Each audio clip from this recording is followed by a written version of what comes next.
I'm being joined in the commentary box this afternoon once again by Peter O'Hanlon, and we can't wait to bring you the final three events of the afternoon. The weather is looking quite different. We see that the tide has moved down the beach, and that gusty southerly breeze pumping onto the shore should make for some fast and furious racing, Pete. Absolutely. We've got first up is the under-19 mixed double to look forward to, and it's going to be a hell of a lineup. The first quarter-final, we've got Helab El Hadji Mohammed and Mohamed Houssa for Tunisia, who both won the under-19 men's and the under-19 women's solo just yesterday. They're back in their boats, doubling up in this first quarter-final that we can look forward to set us off in the three boat classes we've got remaining. So lots to look forward to, and as Sarah says, the wind's coming directly on shore. This southerly wind, quite a force, as the ebb tide has now reached the low point. So it's going to make for some tricky water conditions for them to be battling it out with. We saw some tough conditions this morning. Just about every technical difficulty a crew could face, they faced in the 500-metre sprinter this morning. Hopefully we'll see some more drama through the course of this afternoon, but that's where the coastal discipline really comes into its own. We've got the coastal junior under-19 mixed double to start with, then the men's solo, then the women's solo, and we'll wrap up racing just in time for dinner this afternoon.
And I'm joined this morning by Gwyn Batten, Chair of the World Rowing Coastal Rowing Commission. And Gwyn, we call you, I'm not sure if it's to your face, but the mother of coastal rowing, because really this has been your brainchild, and we'd love to pick your brain to, I guess, understand a bit more about what's going on, because it is a relatively new discipline. Can you tell us a little bit about the history of coastal rowing and specifically beach sprints? Yeah, absolutely. I just want to say, it's nice to be called the mother, but I'm just standing on the shoulders of the guys that went before me. But yeah, so coastal rowing pretty much came out of France in the late 80s. And then in the emergence of the multi-sport beach games in around about 2015, we designed a format that we could link both the beach and the sea together. And what you have here is today is beach sprints, beach sprint finals. It's just a really exciting format of coming off the beach into the water, around the cans, and then back up onto the beach. And exactly how difficult is it to row in one of these boats? What I say to people is many clubs buy these boats for their beginners, and what we do to make it difficult is we make it a really high-octane race, put the athletes under pressure, and we put them on a beach with some waves and some cans in to turn around. And I think that's the bits that makes it difficult. Getting into a boat, you could probably get into a boat about 2 hours of practice, you could have a pretty good race. You'd get round without falling in on a calm day. So you're maybe not going to win the World Championship, but you could certainly get around the course, which is great. And I think that's one of the really exciting things about this discipline is the accessibility, lower barriers to entry for the sport, which I think is why it's appealing for many developing nations, particularly as a Commonwealth Games now and hopefully Olympic Games prospect. Yeah, so really exciting for us. We designed it specifically for the beach games and multi-sport events, and we're working really hard to try and get into those. I mean, I think for me, the developing countries, what we've tried to do is keep the complexity, really cost and complexity down, so that in it, hopefully, my real ambition is that one of the small island nations hosts World beach sprint finals one day. Within 10 years, if we can do that, I'd be a happy woman. Just because all you need is a beach, some boats, and some umpires. Oh, of course, and some athletes. Importantly, the athletes, and we look forward to seeing them in action today. We'll now head over to Peter O'Hanlon on the beach. Thanks, Sarah. I'm joined here by Slovenian Olympic champion Iztok Chop, and we wanted to have a quick look at what makes beach rowing and coastal rowing different, and particularly having a look at the boats. Istok's here with Felipe, the exclusive boat sponsor for the 2022 World Rowing Beach Sprint Finals. Now, Istok, what can you tell us about what makes these boats different compared to what we'd normally see at the Olympics? Well, this is an ocean rowing boat, not a flat water rowing, so we are standing in front of the Beach Sprint Double, which is shaped, designed to be fast as possible on this short course with a lot of turns. So we can see low bow, which enables easier, let's say, and safer landing on the beach. It allows boats to go through the wave or over the wave, and you see boat is very shallow. There's basically nothing in the boat, so that helps the water if you hit the wave or go through the wave to exit from the boat, and enables athletes to row to get faster back into the rhythm. Now let's actually have a look at it. So down here we've got the bow of the boat. Now, Istok, what is it that makes this bow special versus some of the other shaped bows that we see on coastal boats? Yeah, we built two different bows. One facing forward, that is more like endurance, long distance rowing on ocean rowing, because it helps to steer in the waves. But this one helps much better at the beach landing. So it stops, it doesn't hit the sand, it stops slowly, and that helps athletes to exit the boat faster and safer, of course. So running down the boat, we can see some of the obvious things you'd expect to see in a rowing boat: the gates, the riggers, the seats. Any particular comments about why this is shaped as it is in the center of the boat? Yeah, okay, boat, as anybody can see, boat is much wider. Then that allows us to build, let's say, separate riggers. So when you row, it's similar feeling the backwing rigger on the flat water rowing, but it gives open space to the athletes, which is yet again faster and, most important, safer exit and entrance into the boat. You can see shoes are plastic, adjustable size for beach sprint, basically open, so you can easily put your feet into the shoes and then easy pull them out when you have to run for the finish. So this is it, and boat is very, very wide, very shallow, so that allows boat to turn very fast around the buoys, and like I said before, to serve the wave as much as possible. Amazing. Istok, thank you so much for giving us a walk through of the boat. This is the boat. Let's have a quick look at the course that it races down. So we can see over here, the key thing about the course is that it's made up of 3 buoys and the beach. So the athletes start up here on the beach, and on the sound of the buzzer, they come running down the beach to the surf, and they launch themselves here next to where the flags are into the boat, and then they'll go careering down the course towards the first buoy. It's a slalom on the way out, 250 meters towards the first buoy, towards the last buoy, sorry. They'll go on the right of the first buoy, left of the second buoy, an anti-clockwise spin around the furthest buoy, and then straight back into the beach. When they come into the beach, they'll then go sprinting up the beach to the finish buzzer, which is in the sand, and that's why we get such amazing and dramatic finishes to these beach sprint races, because they've got to dive to try and hit that buzzer before their opponent, because it's a side-by-side race, a knockout competition. Such exciting stuff, and we're about to get into the first race in just a few moments. So loads to look forward to here at the 2022 World Rowing Beach Sprint Finals. Let's jump straight back up to Sarah to get ready for that race. Thanks, Pete, for running us through both the boats and the course that our athletes will be competing in and over this afternoon. So you can probably see from the pictures that the tide has moved right down the beach once again, and we're approaching that low tide mark. So we've moved some 250 metres or so down the beach. And this afternoon we're getting prepared for the coastal under-19 mixed double sculls, followed by then the women's, the men's solo, and then the women's solo will be up last. So we'll have a look at some quick highlights from this morning's racing, a recap from the racing that we saw in the medals that were awarded earlier today in the junior men's double, or the under-19 men's double and the under-19 women's double. We saw some really tough conditions for our athletes over the track this morning as the wind started to blow. It wasn't too bad early on, as you can see, nice and flat there, but those conditions got progressively trickier and trickier as the tide started to move out and that big rolling swell came in, making the conditions really challenging for these boats.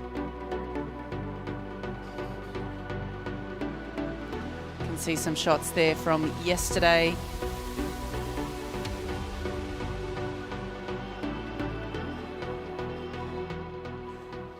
And we welcome Peter O'Hanlon back up into the commentary box. Pete, we can see the boats heading down to the water, and hopefully a start will be imminent in the junior double. Yeah, this is going to be an exciting one. Look at this. We've got on the left, Aurora Combe for France. She was the winner in the mixed double last year with her previous partner, Caroline, now joined by Aurélien Martin. So they're lining up alongside Hela Belhaji Mohammed on the right, who just won the under-19 women's solo yesterday, and her partner, Mohammed Ryan Hafsa, won the under-19 men's solo yesterday. So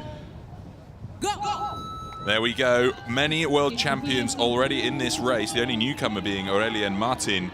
But look how quick Hela Belhaji Mohammed is. She must be a sprinter in her spare time. Absolutely rapid. That was what got her off to such quick starts yesterday in the under-19 women's solo, and a dominating performance in just about every race that she went out in yesterday. Tricky stuff though, because they were 8th out of the time trial in the previous round. France were the fastest, so we'll see how they progress now and get their boats up to speed. But Pete, look at the start that the French have had. They've absolutely blasted out, but oh no, disaster for the French. The bow seat, he's come off his seat. Oh my gosh, I don't think that we expected to see this. What a disaster. His feet have come out as well. He's had to take his feet out, sit on the deck to make sure he puts his seat back in. That's opening the door for the Tunisians to move through, and they've got a few lengths up now. These are the two world champions of this year. Hela Belhaji Mohammed obviously won last year as well, so she's 2-time beach sprint champion in the under-19 women's solo. The French still haven't got their seat back on yet. This is such tricky stuff. Aurora Combe is doing her best to keep the boat moving while Aurélien tries to get his seat back in, and she's doing her absolute utmost to also steer. Look at the effort she's going through, trying to lever that big boat, and she's going to miss the right side of the buoy. This is such bad news. This race is all but over for the French now. They're going to go on the incorrect side of this first buoy unless she can correct it very quickly, and that will incur a 30-second time penalty to add to their woes.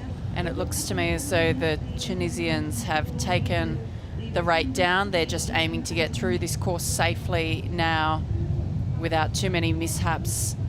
In a very dominant position, we can see that the French corrected their steering and went the correct side of that slalom marker, so they're not going to get a time penalty on top of the issues that they've already had.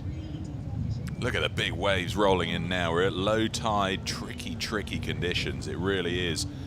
But the French doing their best now. I can't see whether he's gotten back on his seat properly. It's tough to tell. He's looking low down compared to Aurora. Yeah, it looks as though maybe he hasn't made it back onto his seat. I'm not entirely sure.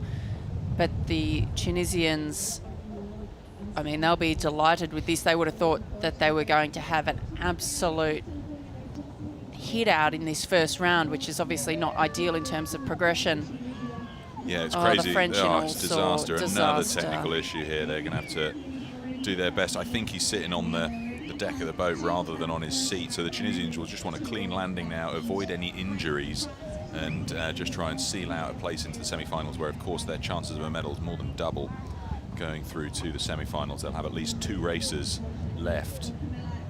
What a shame, because we know that the French were the fastest from the time trials. That's what earned them lane 1 in quarterfinal 1 for the under-19 mixed double. Tunisia would have been 8th there. So these world champions from the under-19 solos of yesterday. Here comes Mohammed Hafsa up the beach. He could walk it and save his legs, but I think he's shown some awesome sportsmanship here by giving it full gas the full way up the beach. So there we have it. Tunisia, 8th from the time trial. They earn their way in true world champion style to progress on to the first of the 2 semi-finals that we'll have in short order. Unfortunately, it looks like Aurélien Martin hasn't made it back onto his seat, so that must have come off completely, and he's been unable to get back on. They're rowing all the way in, but unfortunately for the French team, they will be eliminated. Yeah, look at this. It's tricky stuff. Their bows diving as well, taking on a fair bit of water. I think they're just caught between a couple of waves there. It's so much harder when you don't have the full movement or range of movement in your stroke to help control the boat. It's putting a lot of pressure on Aurora Com to do her utmost. You can see she's shattered. She really had to put in a lot of hard work through the first 100 meters while Aurelian did his best to fix that technical issue. She'll be absolutely shattered after that, and clearly upset by the issues they've faced, but this is sport.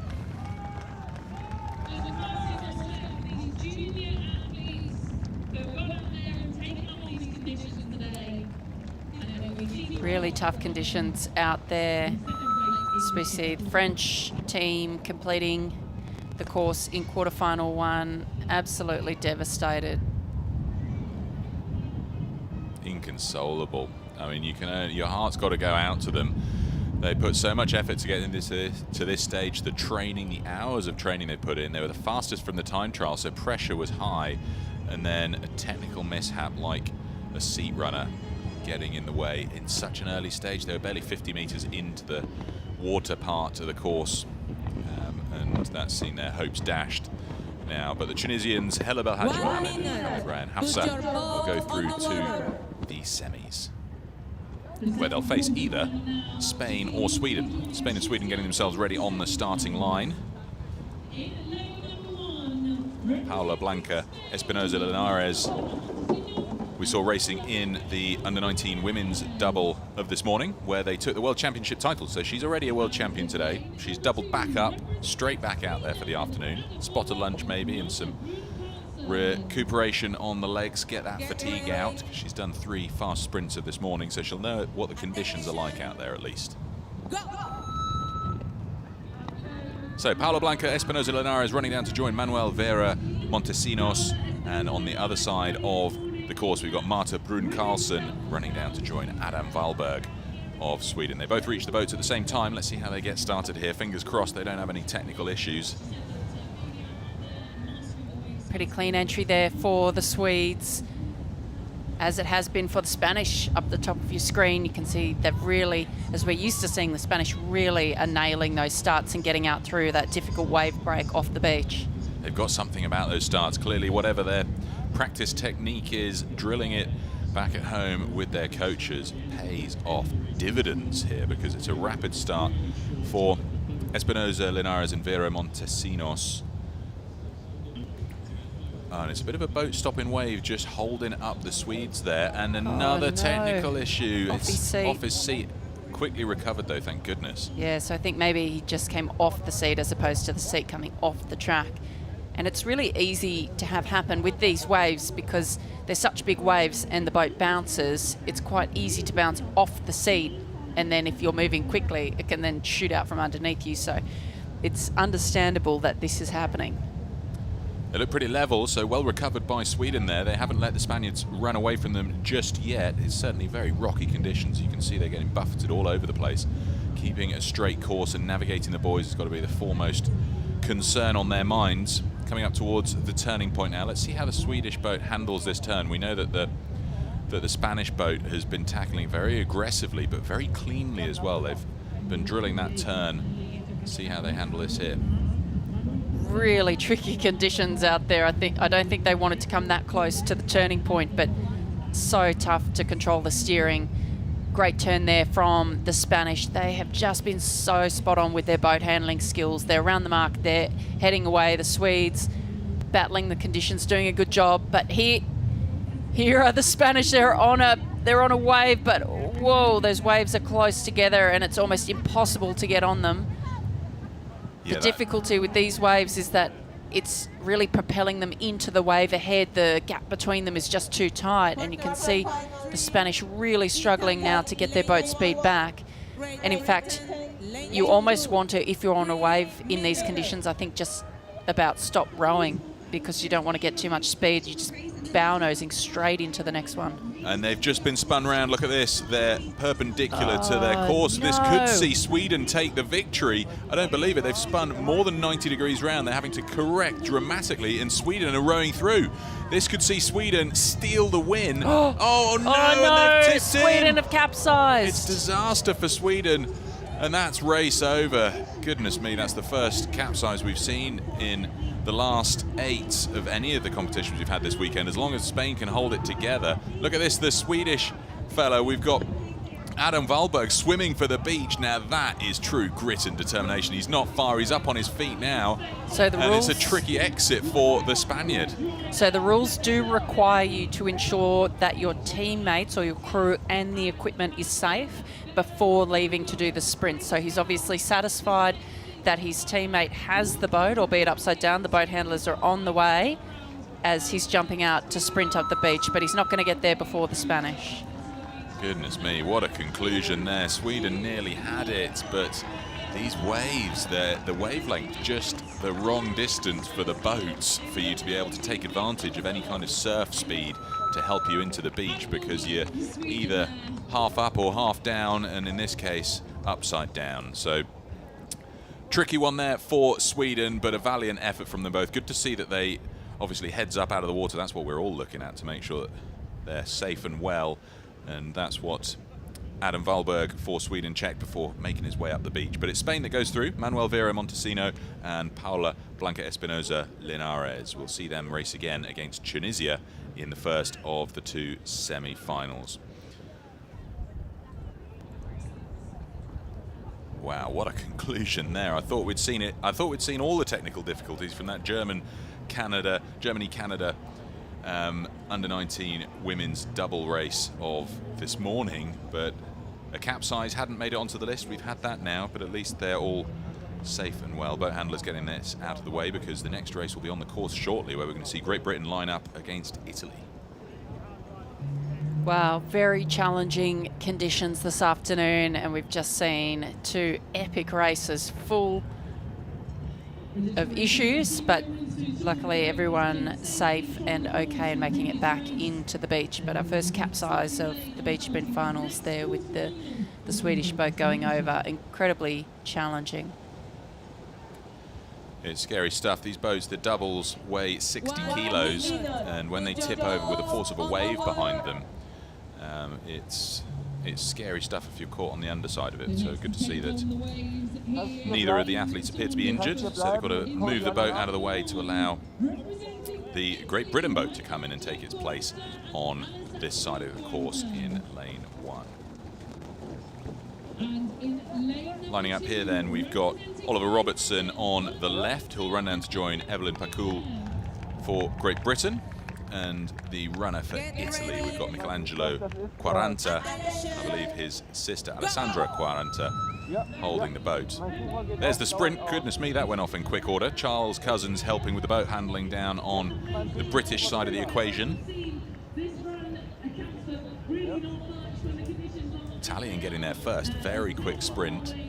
Let's see how they get up to speed now. Good start from both of these crews. The Brits, though, just out of time. They're going to have to get their timing together to make sure that they don't have any issues. The Italians nicely synced up there as they're coming through this really difficult, washy beach wave zone up to that first mark. Both boats passing on the correct side. The Italians really getting bashed by a couple of big waves there. And they're going to have to adjust their steering to ensure they can get round that second mark on the correct side. But the Brits making the best of these difficult conditions so far and currently in the lead. Yeah, they've got a couple of lengths up coming towards the second slalom buoy. They seem to be managing to hold their boat speed slightly better than the Italians through the onslaught of waves coming inland now. We're about to have the turn of the tide through the course of the next hour or two, and it'll start making its way back up the beach before the end of today's racing.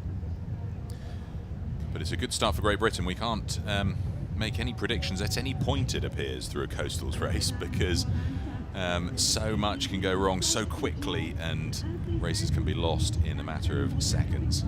And I think once that tide turns, Pete, we should see a better wave state, because at the moment we've got the tide going out and the wind coming against it, which tends to make the waves quite difficult, sharp, quite steep and really choppy. So we've got this really choppy washing machine going on with the conditions. Once that tide changes and it's going in the same direction as the wind, we should start to see it smooth out a little bit, but that's when probably those little rollers will start coming in. So it will be challenging all afternoon, but hopefully a little bit better for the athletes once the tide does turn. Looks like the Italians have made the better of that spin there, because they've moved out into the lead now. An impressive turn of events for them, rocketing out into the lead. Great Britain getting onto the crest of a wave. Can they hold it, though? That's the question, and close this margin down. Italy doing extremely well considering the conditions. They're holding a good straight line back into the beach. Great Britain getting washed down by a few waves here, sees their boat speed diminish. This is the tricky zone here. This is the really tough zone coming onto the beach. These crews actually quite locked together here, but this is where things tend to get a bit interesting. The Italians just taking out that pencil buoy, but managing to keep going into the beach. The British will also take out their pencil buoy, trying desperately to keep their boat straight. She's jumping out. Brave effort for her. She's got to get past that bow of the boat so she doesn't get hit here. Oh no, that was a tricky one. She's been overtaken by the boat, and we might see Oliver Robertson spill out to make the sprint up the beach. It was a brave effort from Evelyn Pakul, but here we come. We're going to see Alessandra Quaranta for Italy seal the win and progression on to the semi-finals for Italy. An impressive performance from them, coming back from a good 50 meters down through the first 250, and a very rapid turn seals the win in for Italy to progress on to face either the Netherlands or the USA. What looked like crazy grueling stuff for them to make it into the beach.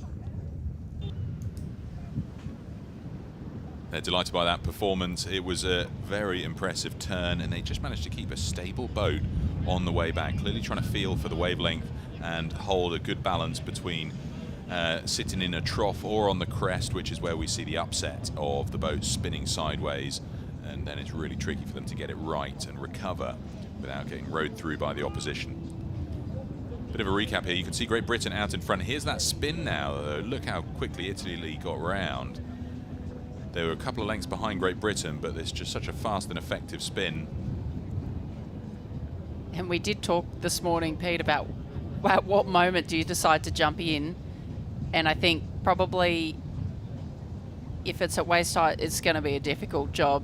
I think you definitely want to be able to get your feet out over the water to be able to get through it. And particularly with the boat still moving at quite a pace, it's a tricky balance. If you get in just that little bit too early, then the boat tries to overtake you, which is just what we saw happen there. And it's lucky that Evelyn Pakul wasn't injured there as the blade came on alongside her.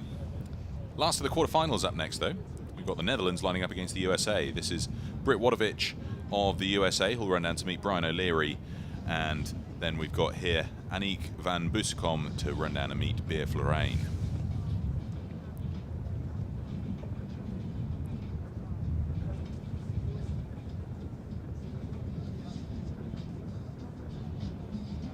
We saw Britt Wadowicz competing last year. She only started coastal rowing 3 years ago, and she's taking the field by storm.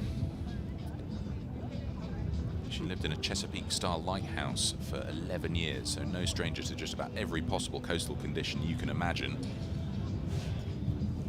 And we saw both Brian and Britt up yesterday in the junior solos, and now coming together to make the mixed double. Just got a little delay there. We saw Britt go and put her jacket on again, so just sorting out a technical issue with those buzzers, but we should be getting away with this quarterfinal any moment.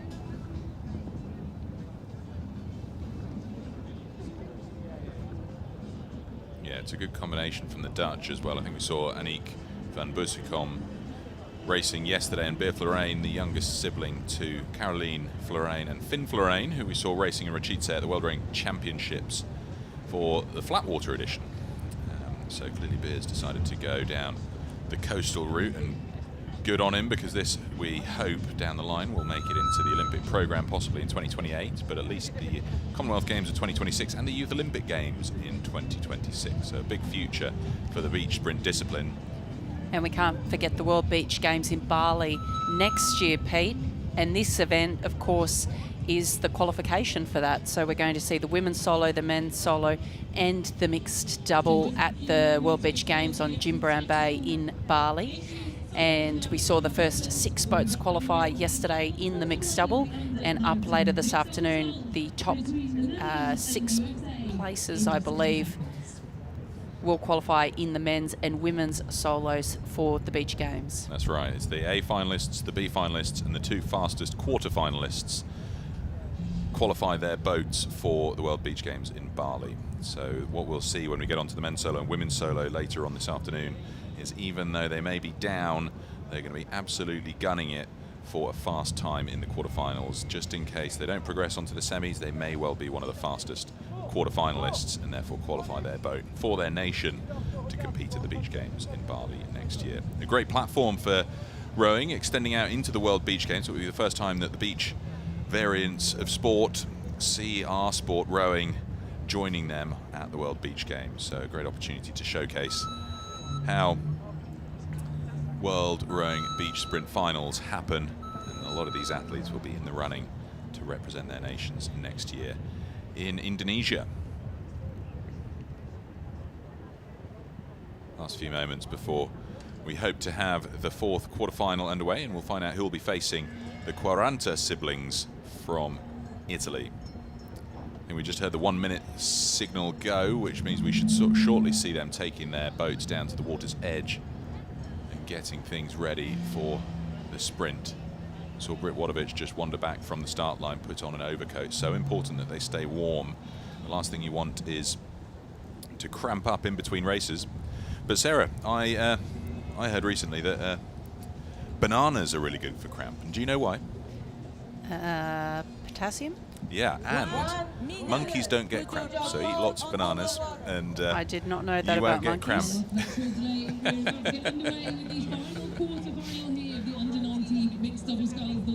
Here we go. We're back on the starting line. Britt Wadovich alongside Aniek van Busekom.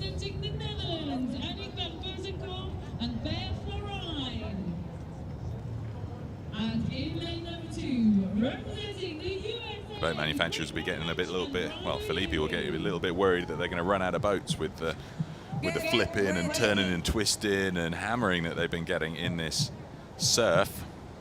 This is what it's all about, though.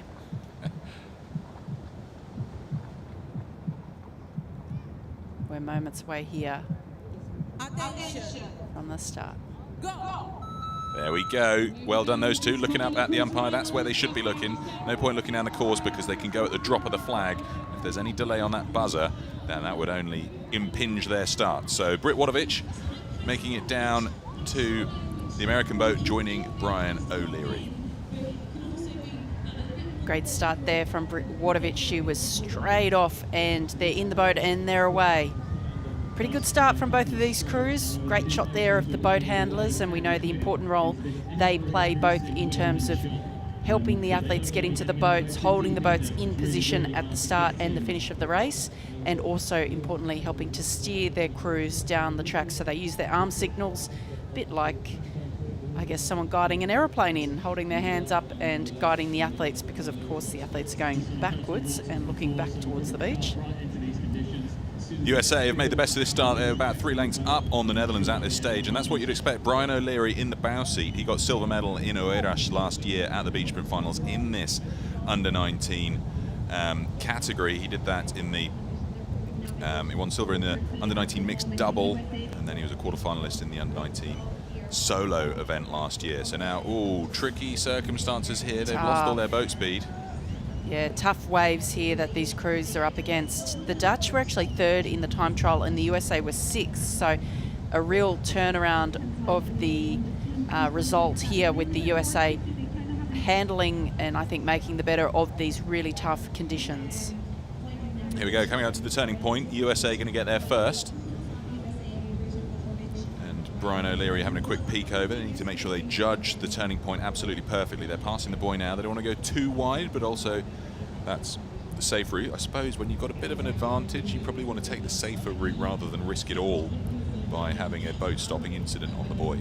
And I imagine with both the breeze and those sort of waves coming against the boat, what you don't want is to be pushed over sideways and capsize coming around that mark as well. So probably wanting to have less of a lean on the boat and keeping the boat as stable and level around the mark, which would probably mean taking a wider run. But whoa, look at that wave. Yeah, the Dutch got onto that wave, and that's seen the USA lead drop down to next to nothing. It's perhaps a length in it. Can the Netherlands hold on to it is the question, and we could see a closer finish than we'd have anticipated here. The USA have gotten onto a bit of a swell now, and the Dutch have had a boat stopper. It all comes swings and roundabouts, the progression, as they just try to battle these waves. There's such a big swell.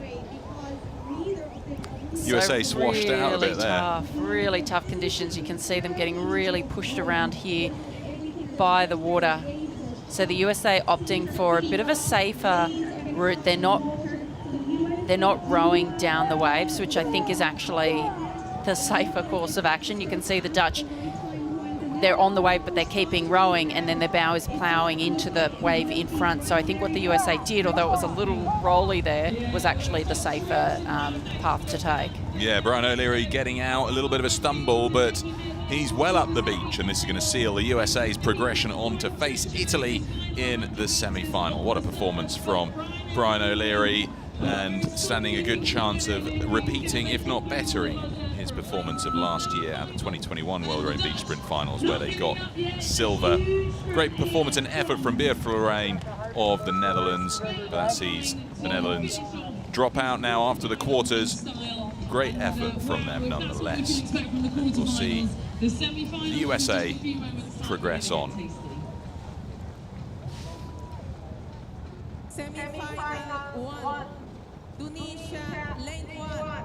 Yeah, I think you were right there, Sarah. You know, the USA, rather than trying to row through that wave, even though the Dutch were bearing down on them, they took quite a mature approach, which appeared to be just stop the rowing, pause for a second, just gather their thoughts, let the wave perhaps move past them before they got going again, because that's preferable to having the wave spin them perpendicular to the course and face any issues like that.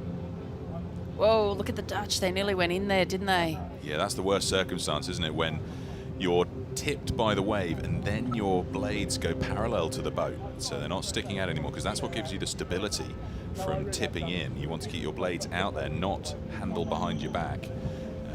So tricky situation for them. Yeah, I think that was really composed decision-making and racing from the Americans to...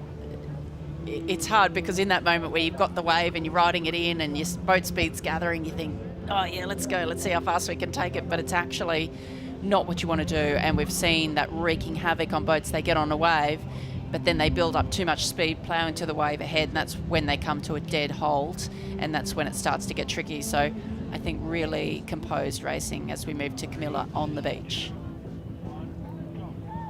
Well, just ahead of the first semi-final now here in the under-19 mixed double sculls. I feel like I'm speaking to you quite a lot, Paola. You've made it into the semi-final of the mixed double scull. Can you describe to us what it's like out there? I don't know. It's so difficult to do it well today because it's so harder and more than this morning. More than this morning, and I can just tell that. I'm going to let you get on. That was Paola there from the Spanish under-19 mixed double scull. And we're going to throw you back to Pete and Sarah for the final. Thanks, Camilla. Yeah, 1 minute to go. So boats going down to the water already. Straight into the semi-final. Anticipation high because we've got Spain's Paula Blanca Espinosa Linares, who we just saw this morning take the win in the under-19 women's double. She's back out there now with her partner Manuel Vera Montesinos. And then, of course, there's the under-19 women's solo champion from yesterday, Helabel Haji Mohammed, with Mohammed Ryan Hafsa, who's the under-19 men's solo champion of yesterday.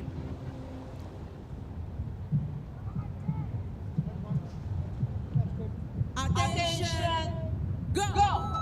There we go. Wow. Paola gets the jump on Hella just ever so slightly, but Hella, the sprinter here, focus and determination, making it her way down to join Mohammed Hafsa at the Tunisian boat. Wow, both of these athletes incredibly fast down the beach. Wow, what an entry there from the Spanish. Really composed, getting in the boat. Absolutely textbook. These two crews Look at that, Hella, eyes absolutely focused on her boat handlers, not looking anywhere else, just doing exactly what she's told by them. She's letting them do the steering, and she just needs to do as she's told, and it seems to be paying off. They've drawn up level again with Spain after that very, very rapid start for Spain. Both boats going the correct side of their first slalom buoy. Deceptive camera angle here. They're actually level halfway between slalom buoy 1 and 2. Although just as I say that, Spain make the better of their boat speed through these big rollers that are bouncing them all over the place. So they're going to have, Tunisia will have to be careful here with their steering. They've made a little correction there to make sure they're on the correct side of that middle slalom marker, which must pass on their bow side before then heading over to the top mark. I mean, this is quite an upset, I think, with the two junior world champions or under 19 world champions from yesterday in this Tunisian boat. Currently just down on the Spanish, but we know that the mark rounding and the run home is where all the action will happen. So I would definitely not be making any predictions at this point in time, Pete. Yeah, it is that run home that is the decider. The margins on the way out almost mean nothing because you just get one or two things wrong on the return leg and you lose 50 meters on the comeback. So we know that the Spaniards are fast on the spin, so we sort of expect them already with the lead to be getting underway on the return leg. They've had the most experience out there on the water in the doubles. Oh, look at this. They're on a wave, the Tunisians, and it's absolutely rocking them forward. Are they going to hold on to it? This is a risky game they're playing here. It sees them draw up level. It seems to have paid off that one. I don't want to jinx them with the commentator's curse, but that was a beautiful little surf down, and it's seen them draw level now with Spain. We're on for a really close one. They actually handled that really, really well, because you do want to make sure that if you do get on a wave like that, that the last thing that you do as you're coming down the trough of the wave is to have your weight in the back end. They actually do quite a good job of keeping their weight up in the front of the boat. Here we go. They're not much separating them up into the beach. I think Spain are going to get feet on floor first. It's going to be Spain's Manuel Vera Montesino. Oh, no. Oh, it's disaster. They've turned sideways. Is one of them going to go for it? Hafsa's going to give it a shot. He's swimming. It's a brave effort. I think Paula Blanca Espinosa Linares knows that it's victory for them. Despite an impressive effort from Mohamed Hafsa, it's going to be the Spaniard who gets there first. What a result. It was such a great and exciting return to the beach. Wow. Tunisia will go through to the B final. Spain have a medal. With certainty, they'll go home with either the gold or the silver, because we'll see them race again in that A final, the gold medal final. Tunisia will go on to the B final. Will the Spanish make it 3 gold medals from 3 events today, Pete? We'll have the Spanish national anthem 3 times on the trot if they make it all the way through, and Spain will be cleaning up here at the World Rowing Beach Sprint Finals. We'll have to see how the national points systems rank it up for the winning nation, but I can't see anybody contesting Spain for the top of that table.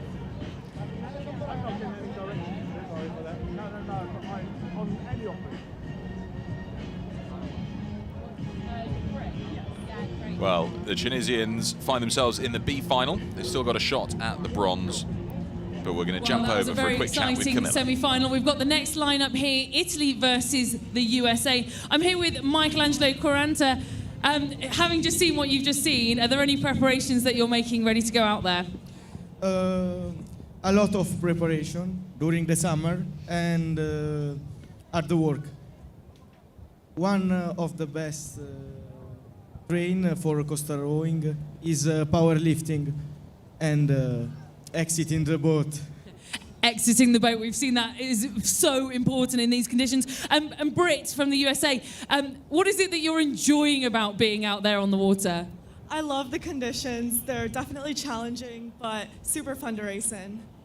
Amazing stuff. Well, best of luck both. A spot in the gold medal final up for grabs here between Italy and the USA in just a minute's time. Yeah, lots to look forward to here. We heard that there, powerlifting, the training secret for Michelangelo Quaranta, racing here with Alessandra Quaranta for Italy. We've got just under 2 minutes before we get started with that second semi-final. We'll find out who's joining Spain in the A final and who's joining Tunisia in that B final. Big American contingent here showing all the support for their fellow countrymen and women racing in this under-19 mixed double and on into the men's solo and women's solo later on in today's program.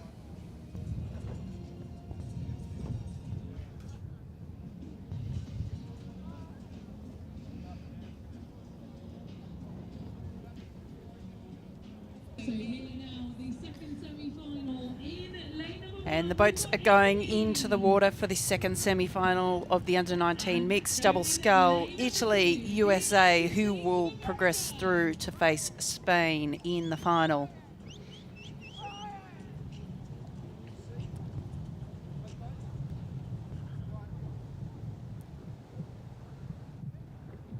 Get ready. Attention, go! Oh, that was quick. Compared to this morning's starter, underway in quick order here. He's rapid, Michelangelo Quaranta, like a rocket down the beach to join Alessandra. That could pay off because that's sort of a length or two if they get their boat up into the first stroke or two before Brit even makes it to the USA boat. We'll see how they get started.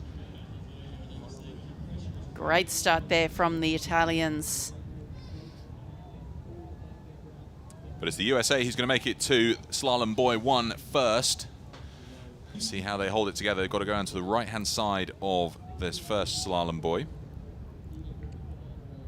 We were just commenting on how they had a very mature approach to the return leg. We may see that same tactic pay off in this semi. These conditions are so tough, Pete. Watching, I mean, the boat's basically disappearing down behind the waves. They are serious waves that these athletes are out rowing in. Amazing stuff, isn't it? They're washing right over them. But the USA, a few lengths out in front, coming up towards the second Slalom Boy. This means nothing, of course, when everything can turn around on that return leg, considering these challenging wave conditions. Oh, goodness, look at that. That was an enormous tip. And it's seen their boat speed stop entirely, opening the door for the Italians to nearly draw up on them. It's about a length in it now as they pass the second Slalom Boy. We've got a great view out on the course here from our commentary box up on the harbour wall. It is off in the distance now that we're at low tide here in Saundersfoot, but we can see that there's not much separating them coming up to the turning point. There's about a length in it as we approach the turn. See how the Italians take this one. They were behind Great Britain when we saw their quarter-final, but they had an amazing return leg. And the Americans have gone extremely wide. They're well away from the turning mark as they're coming across now. The Italians, though, have handled that turn really well, and the Italians will be first away from the top mark as they come down towards the beach. Now, this is where things get really tricky. The Italians on a little bit of a wave there, and it's going to be about really managing the way that they ride these waves because they're really tricky and these waves are getting bigger and bigger. I can't believe how quick they were around that turn. That's exactly their technique from their quarter-final where they beat Great Britain. A bit of a tricky situation here. They're riding a wave in, but it's starting to pivot them round. What's the USA's approach to this wave as well? They've had a boat stopper there, and that's opened the door. Italy have handled that well. They've got their boat speed back up, and they're pulling away from the USA. Oh, and it's another boat stopper for the USA. They've pivoted around again. Such tricky conditions. Italy nearly on the beach. I can't see how the USA can get back in this now. They're trying their best to turn the boat, but you can see the waves rolling in, just keep them on that angle. Italy on the beach. We're going to see Alessandra Quaranta start to make her way up. I can't see any reason why they wouldn't make it into the A final now. There we have it, feet on floor. She can't quite believe it. They're at least going to go home with a silver medal from this under-19 mixed double event. Oh, disaster for the USA. They're still perpendicular to the beach. They're going to have to be careful here that they don't flip the boat with those waves. Look at this, Brit swimming for it. Impressive stuff, but it's all about just finishing the race now because they'll go through to the B final where they'll still have another opportunity. And in fact, because the B final is the very next race, you'd almost want them to try and conserve a little bit of energy, because they're only going to have about 6 or 7 minutes to recover before we're underway with that B final, and that's their last chance to grab some metalware, where they'll face the Tunisians, the world champions from the under-19 solo categories of yesterday. I think she's being quite wise about this, just sauntering up the beach, not rushing it. There's no need to. Boat handlers will help get Brian O'Leary back in and their double securely on the sand. They'll think about getting warm now, squeeze out some of that lactic acid, overcome the fatigue before they're back at it in the very next race. Don't go anywhere, folks. You've seen absolutely how exciting this sport can be, and so much more drama and action to come with the finals of this under-19s event. Oh, it's tough that, isn't it? I mean, when your boat is perpendicular to the beach and with the waves rolling in as they do, they're parallel to the waves. And to turn your boat and pivot it to be back against the waves, you've got to somehow get yourself out of the trough, which means you've got to lift the stern and the bow up over the crests of the wave. And you can see they're absolutely trapped here. And it's so tricky because they've given it absolutely everything in a 500-meter dash. The effort required to turn the boat back in the correct direction when the waves are rolling in like that is just an enormous feat. Yeah, it's really difficult. I think they had the right tactic, you know, not racing down the waves once they were on them and moving their weight towards the stern and riding it in. But the difficulty is, of course, when you don't have your blades in the water, is that the boat then becomes unstable and the bow starts to move.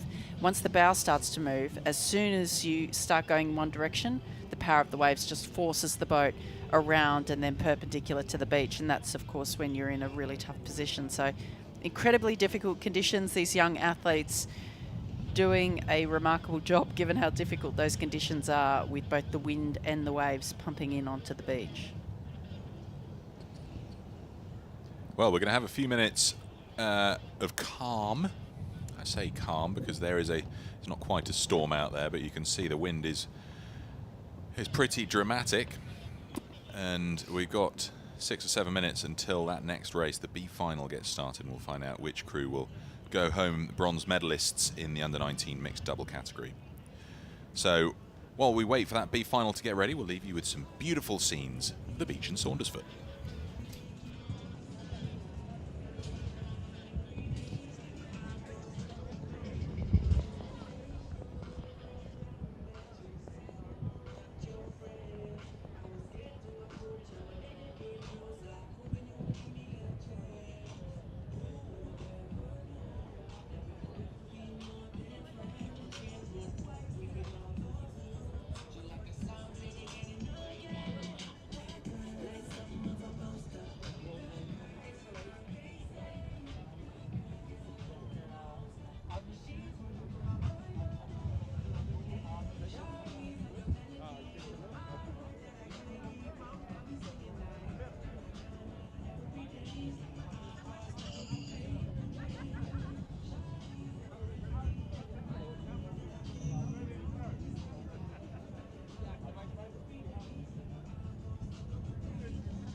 What an amazing afternoon we've had so far already, and we've just seen throughout there how tricky the conditions can be. It's been a big change from this morning's racing. Now, Scotty, as a man of the sea, a sailor, you know what it can be like to be out there in these conditions.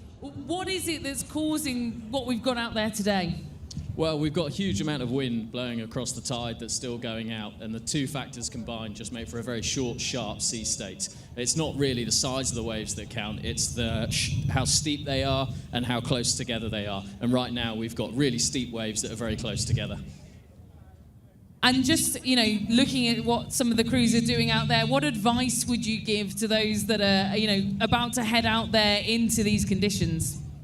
Well, especially for the downwind conditions, which is where we've seen so much go wrong on the way back in. Essentially, there may be moments where you have to sacrifice speed for control, and what we saw from the USA team there, they did a very good job of keeping the boat under control, using their oars to actually act as a brake on the side that was getting out of control, and while that it lost them time, they kept the boat upright, which was more than we've seen previously.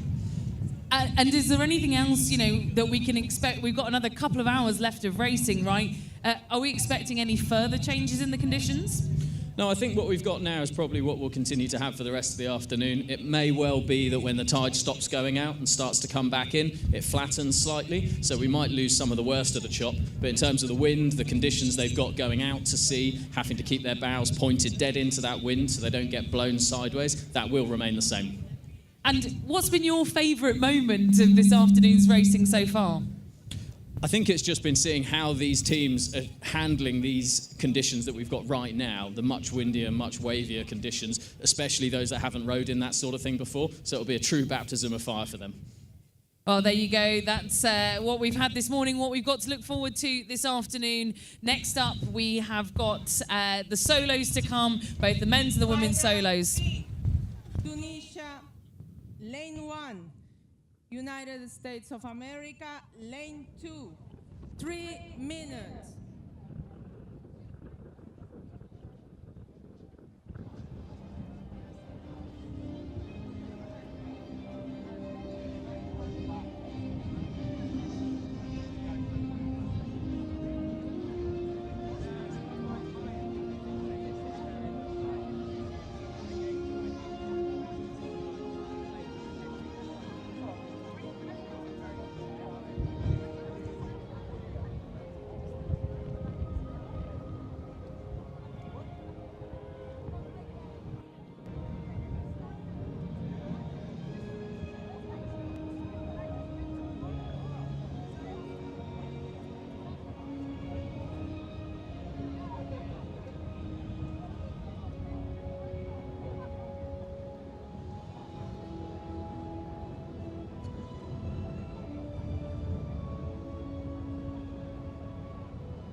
So the tension builds now for the bronze medal match in this under-19 mixed double sculls. 1 minute. Put your boat in the water. 1 minute to go until we're underway with the B final, the bronze medal final. You can see the conditions there up on the graphic. 15 degrees. It's actually quite warm now as the afternoon's gone on. The wind is it's got a bit of a chill to it, but these guys are soaking wet from the previous races, so they'll be certainly having a hard time keeping warm. Britt Wadovich doing the starting run alongside Hela Belhaji Mohammed for Tunisia. They'll go down and join their partners, Brian O'Leary for the USA and Mohamed Ryan Hafsa for Tunisia. So tough conditions out there, strong breeze blowing on shore. Probably about 17, 18 knots out there at the moment. Wind chill also a factor for these athletes. Important to stay warm, but look at the Tunisian. She's so quick. Yeah. It's amazing. She's going to get onto her boat first, but it's going to be tricky to see who gets their boat moving first. That entry technique, absolutely critical to do it cleanly.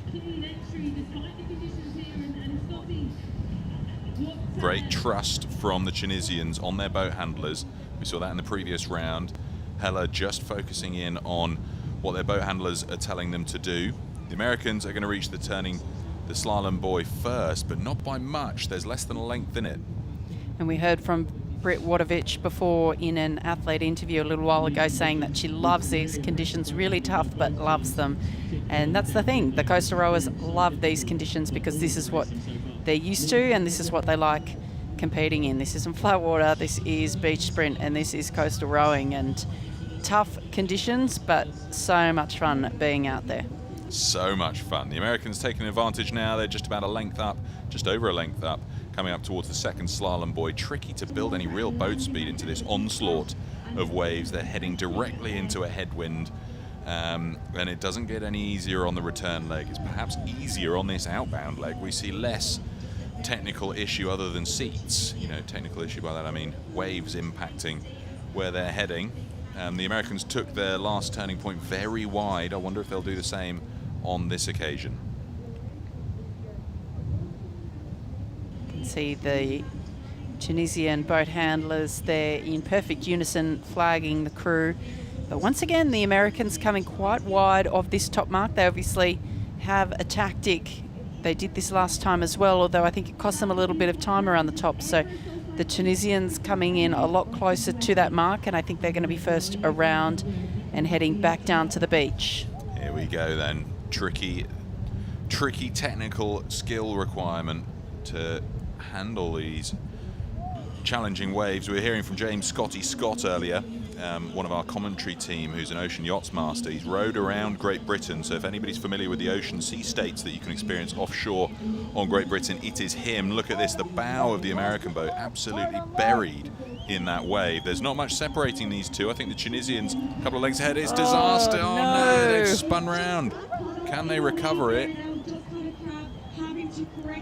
These two crews more or less locked together in terms of where they are on the course, both currently stationary, dealing with some really difficult waves. I think the Tunisians are up and running again, perhaps got a little runner down to the beach, but this is going to come down potentially to the beach sprint here. I think it's going to. Who's going to go? Oh, the Americans have turned all the way around. It's happened to them again. Here goes Brian O'Leary. Diving in. That is a gutsy move. Look at him go. He's absolutely hammering it towards the shore. He's on his feet. Can he get up onto the sand? We're going to see Mohamed Hafsa going for it as well. I don't believe it. I think he's decided it's too much to make it to the beach. The boat then overtook him. Hafsa making his way up here. That's going to seal out the bronze medal for Tunisia. They're going home with 2 medals. Helab El Hadji Mohamed delighted by the result. There we have it, bronze goes to Tunisia. Heartbreak for the USA. That happened to them in the previous race, didn't it, Sarah? They were just spun sideways and having to swim for it. So I didn't quite see what happened to Brian there. He jumped out and swam. Did the boat come over him? It didn't go over him, it just caught up with him. So he dove in and he was trying to find his feet, but it was just a little bit too deep. And then the wave was just, pulling the boat alongside him. It didn't quite run him over, but look at this delight. They were world champions of yesterday in the under-19 solos, both Belhaji Mohamed and Hafsa. Now they're bronze medalists in the under-19 mixed double. Great race though from Britt Wadovich and Brian O'Leary. It's all a good learning experience. I'm sure we'll see them back next year to compete at the World Rowing Beach Sprint Finals. Let's have a quick look at the recap of this B final. A tricky start. The Americans were out in front, but the conditions just made it so difficult for them to maintain the lead and get a clean rounding of the buoy. This is that fast turn for the Tunisians.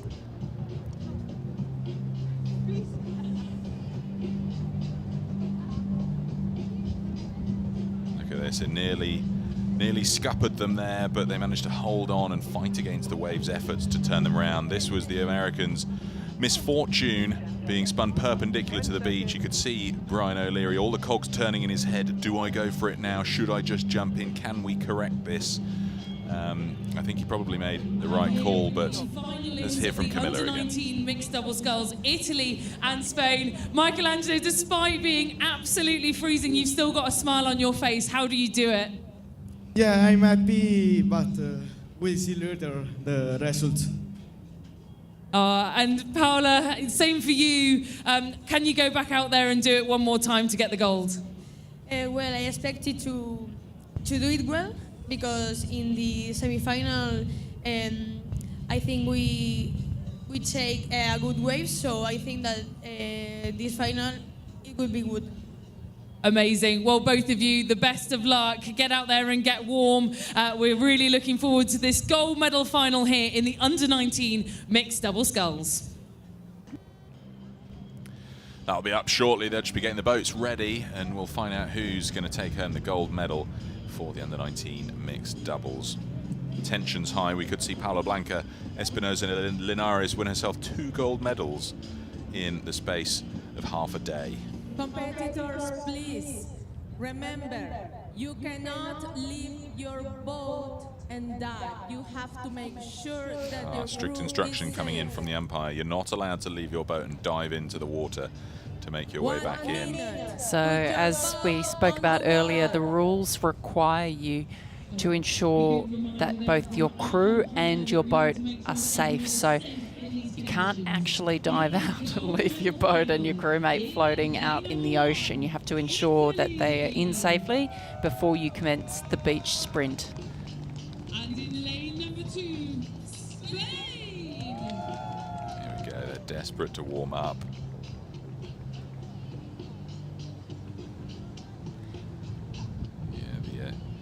The Italian here, Michelangelo Quaranta, he's been struggling to keep warm. Get ready. Attention, go. Oh, that was quick order. Absolutely no pause in between, but that's what we like. Bit of a surprise. Both the male and female athletes here in different parts of the race. See how he handles the entry in the first few breakers that are making their way onto the beach. Fast start for the Italians. I don't think we've seen the Spaniards beaten off the start. It's just happened now. They're the Italians first to make their first few strokes. But I think Spain are making the better of this push up towards Slalom Boy 1. They're going to get there first.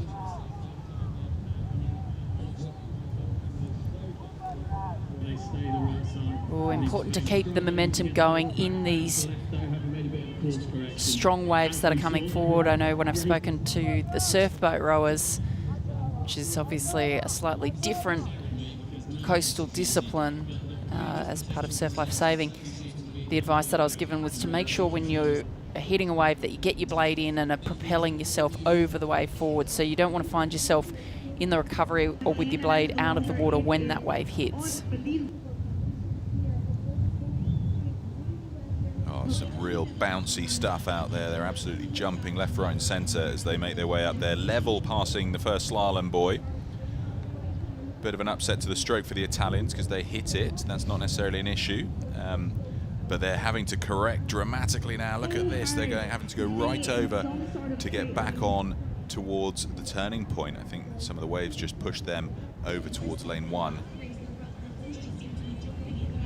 This is the A final, so gold medal up for grabs. The World Championship title in this, the under-19 mixed doubles for 2022 is what they're racing for.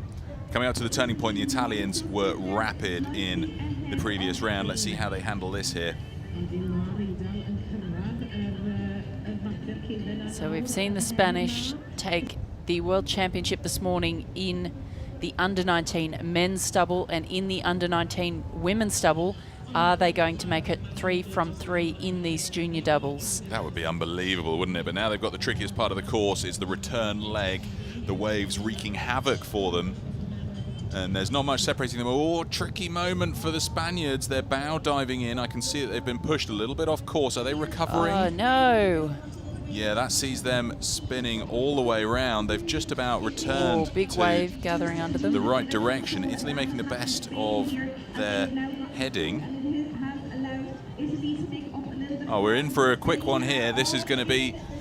Oh, disaster for the Spanish. He's tipped over backwards off his seat, feet out. I think that could be race over for them unless the Italians have a mishap into the last few strokes. We're into the shallow part of the water now where we could see them make a dash for it if they can get feet on the floor. Here we go. I think Italy are onto the beach area now. It's going to be... Oh, they've spun sideways. The Spaniards out of the boat. He's running up the beach. I can't believe it. The Italians ahead of him, though. I think Italy's going to get there first. This is a great run. Michelangelo Quaranta, he did the starting run. He's out ahead of the Spaniard. This is going to be gold to Italy. Unbelievable performance. It was disaster for the Spaniards into the last 50 meters. They just got spun by one of the waves, but Italy are going to take the gold medal here in the under-19 mixed doubles. What a performance from them. Spain take silver. It's so tricky, those waves on the return leg. He can't quite believe it. What a performance. Great sportsmanship from Spain's Manuel Vera Montesinos. Delighted, clearly, that they've got the silver at least. Second in the world when it comes to the under-19 mixed doubles. The Italians can't quite believe that they're going home. Campione del Mondo.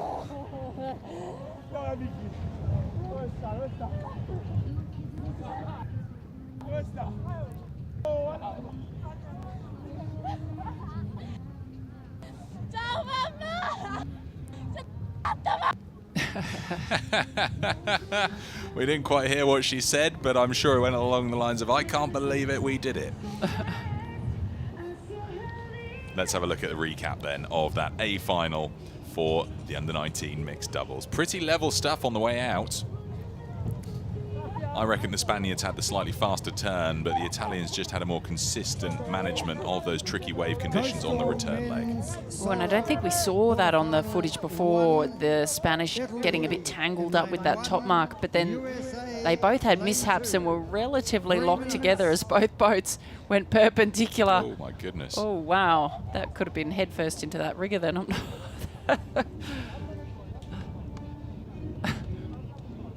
Well, what a result. We're looking here at Alessandro Quaranta and Michelangelo Quaranta, world champions in the under-19 mixed double, taking the gold medal home to Italy.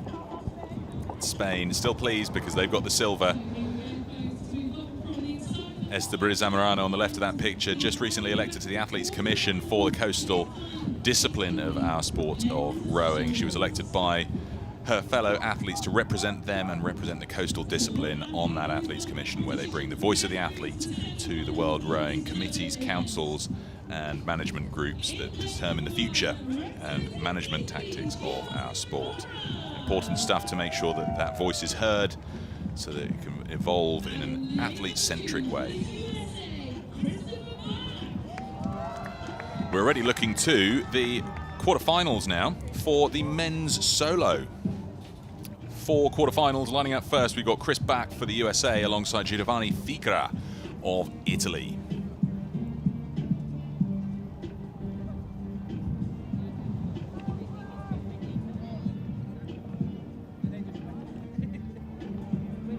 One minute. Boats to the water, please. Giovanni Ficra, the reigning world champion of this event from 2021 and the world champion from Racice in the lightweight men's pair from just a couple of weeks ago. So he's familiar with the top of the podium. Chris Back only started coastal rowing recently from Cincinnati, Ohio, and he started to learn to row in a wave pool, if you can believe that. I think Probably that's quite appropriate for today's racing, right? I think that's the first time I've ever heard of someone learning to row in a wave pool. It shows you the innovation around this discipline.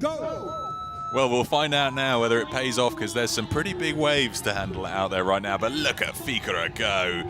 Absolutely like a rocket down to his solo. Chris Back meets him there at his boat at the same time.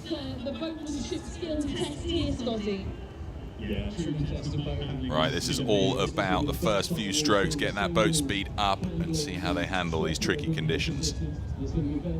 Oh, Chris wow. Back having a tough time. Those waves are so tough. I was thinking, oh, maybe the solos will be a bit easier to handle, but I don't think so. And it's interesting seeing Ficaro, he's not holding on to the rubber grips on the end of the handles. An interesting choice to do that. You'd think it might be difficult with the grip, but he's decided not to do that. Look at this, Ficra pulling up alongside Chris Back now. They're really jumping all over the place, coming out towards the second slalom buoy.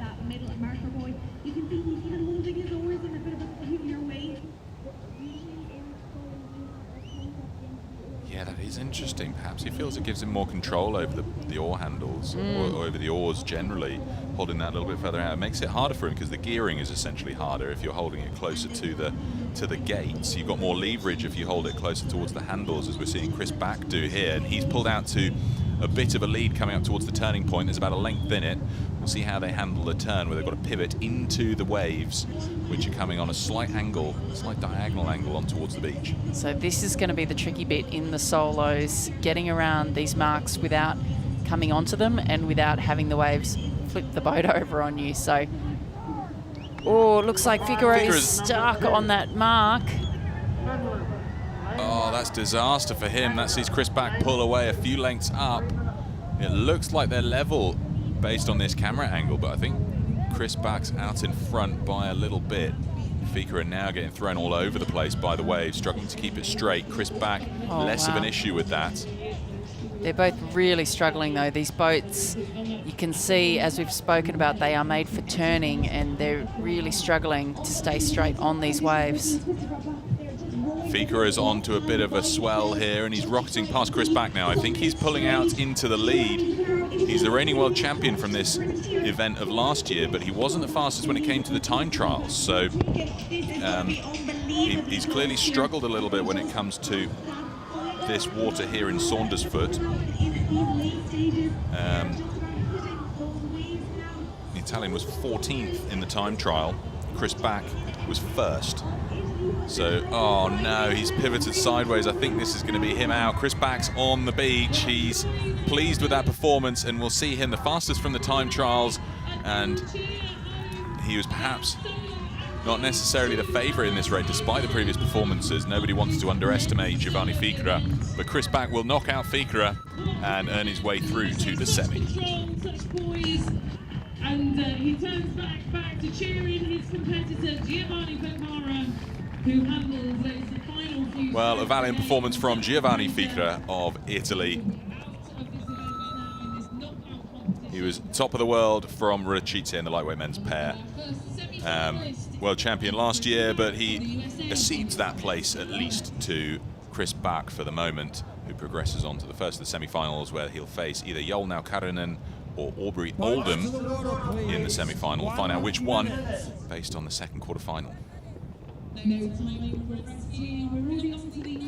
at this, you can barely see the boat when they're hidden under the waves. We've lost our drone for a little while because the wind is just so severe. It's a little bit too fast for the drone to safely handle. So fingers crossed it dies down just a little bit later on this afternoon. We might get that drone back for some of those amazing overhead shots.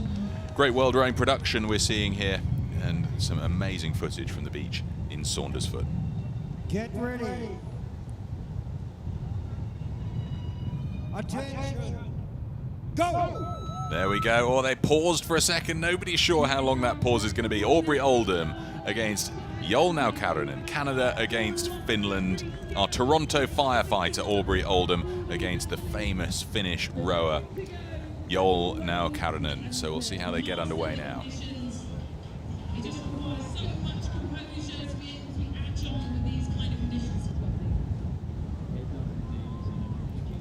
Aubrey had a great race this morning in his repecharge.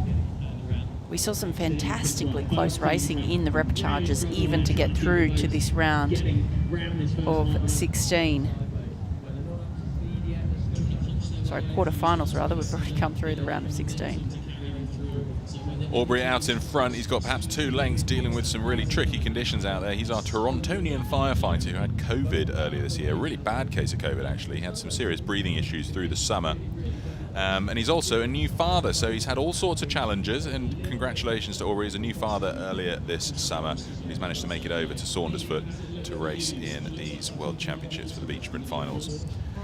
And in speaking to some of the junior athletes here from Canada, I know that Aubrey and Sarah, who's also competing here, have both been really helping to mentor the young athletes who are learning this sport and coming into this sport as we look towards its inclusion in several multi-sport games, including the World Beach Games in Bali next year, the Commonwealth Games in Victoria in 2026, and the Youth Olympic Games in Dakar, Senegal in 2026 as well.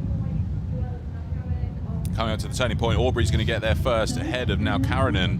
Naukarinen, World Rowing's Rower of the Month from back in February earlier this year. He's also the world record holder on the 100 kilometres on a Concept 2 ergo. But he says he loves sprinting. We'll take his word for it, because he must love the long distance stuff if he's willing to set a 100-kilometre world record on the ergo. Amazing. He's really the two ends of the spectrum. 100 kilometres on the ergo and then 500 metres in a coastal boat. Fantastic. Exactly. Well, he's making the best of this now, because he's caught up with Oldham and pushing up towards taking the lead. This is his 3rd World Championships, if you can believe that. His 3rd World Championships just this year. Aubrey's on a wave. Oh, he's on a wave, and he just came off the back of it then. And in fact, it looks like Naukarinen is on a wave as well. He's really expertly moving his bow around to ensure that he's staying straight. Boat handling for both these athletes has been really strong. Whoa! So we saw there Aubrey Oldham, he was on a wave but then ploughed into the wave ahead, which stopped him in his tracks, and I think this might be a race-ending move here. Yeah, such tricky stuff. The conditions absolutely buffeting Oldham around all over the place. Now Karanen had a slightly better run in, but I think that might be race over. Yol now Karanen making his way onto the beach. This is his third World Championships this year. He competed at the indoors for Finland at the Flatwater World Championships, and now he's progressing on to the semi-finals here in the beach sprints. An amazing performance from Yol now Karanen of Finland. Well done to Aubrey Oldham, who's now onto the beach, feet on the floor, safely making his way up towards the buzzer. But it's now Karanen for Finland who goes on to the semis.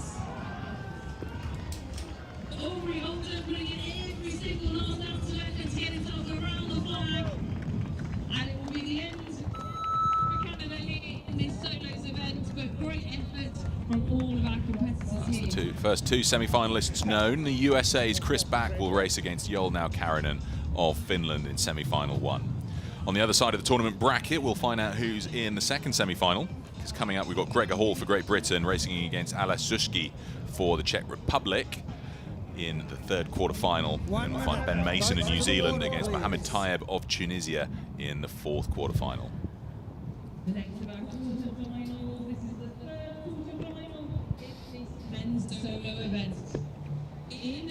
So tricky though. You saw Aubrey just get spun round in a split second. 1 minute you're going the right way, and then in just a split second, those big waves just pivot these small and ultra-agile boats.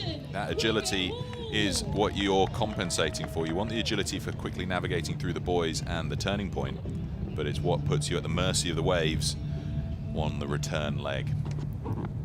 Here we go then. Gregor Hall and Ales Suski. Go!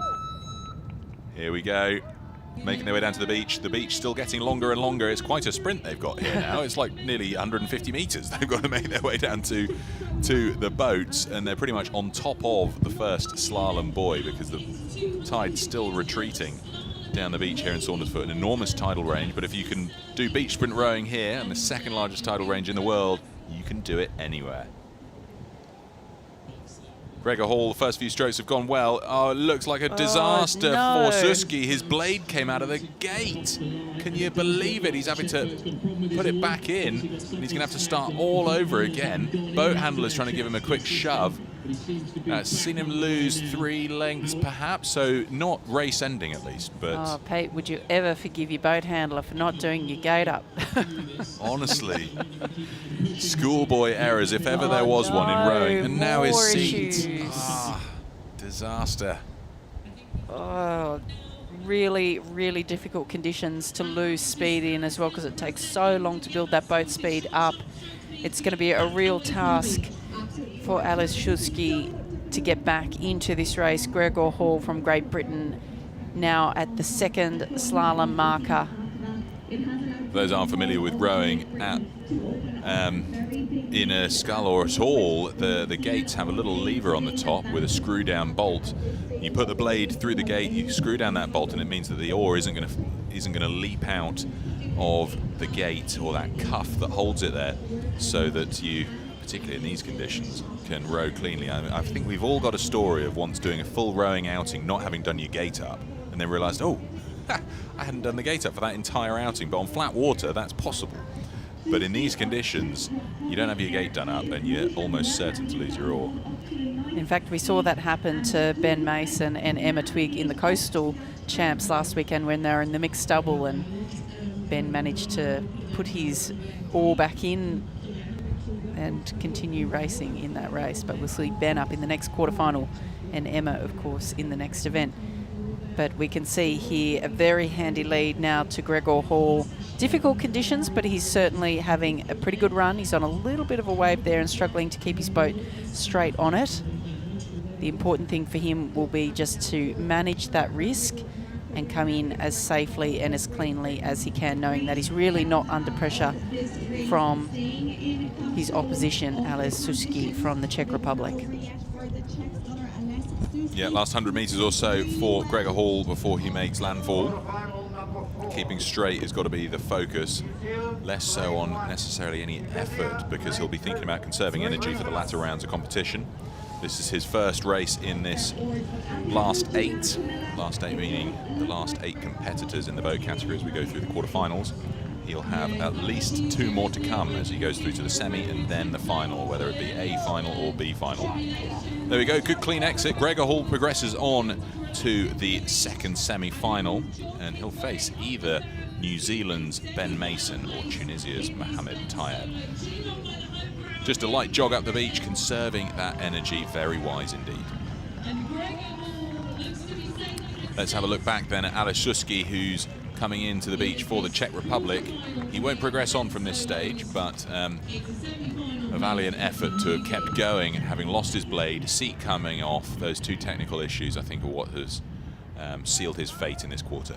And for those of you watching at home who are maybe cheering on some of these athletes and nations, and the reason why Shuski is sprinting all the way up, of course, is because this is a qualifying event for the ANOC World Beach Games in Bali next year. So all of the quarterfinal winners will get an automatic qualifying spot for their federation for those games, and the top 2 fastest qualifiers after that. So it is important to race out for time here, even if you're not winning that race. We can hear the voice of Camilla Hadland-Horrocks down on the beach, introducing to the crowds we've got gathered around on the beach in Saundersfoot here. Ben Mason for New Zealand racing alongside Mohamed Tayeb. They're in the starting gate already. And we're going through the final mental prep before their first race, the quarter-final for the men's solo. The winner of this will have at least 2 more. There we have it. We're underway with this 4th and last quarter-final. Mohamed Tayeb on the right, Ben Mason in the black for New Zealand.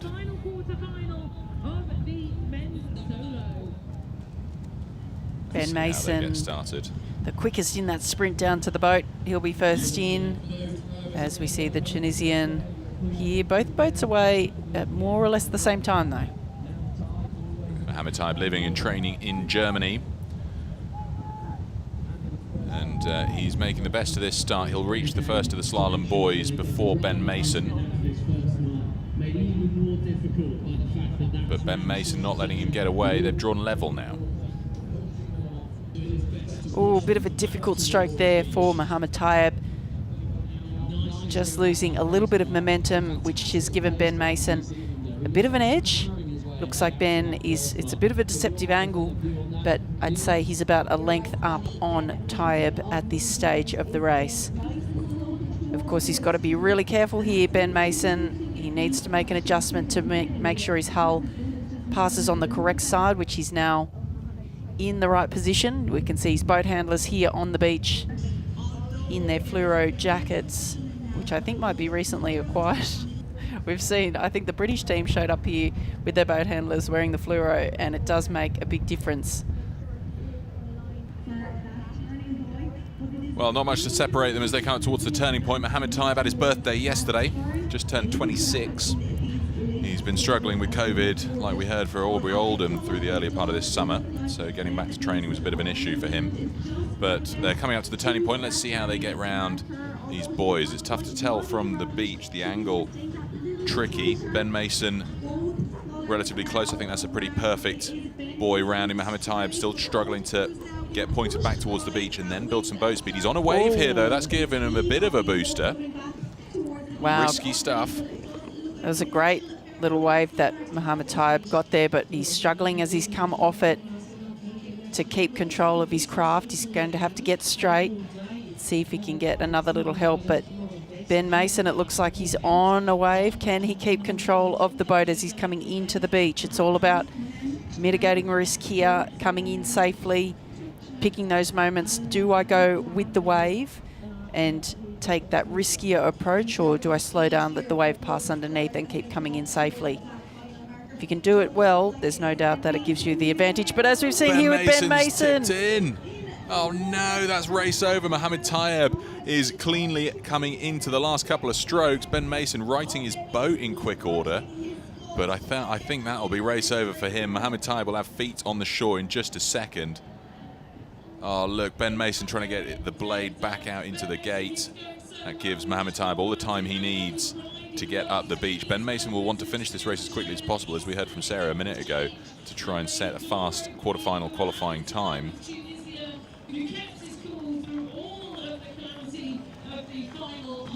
He's walking off away from his boat, not quite sure. Maybe he's lost something in the water there.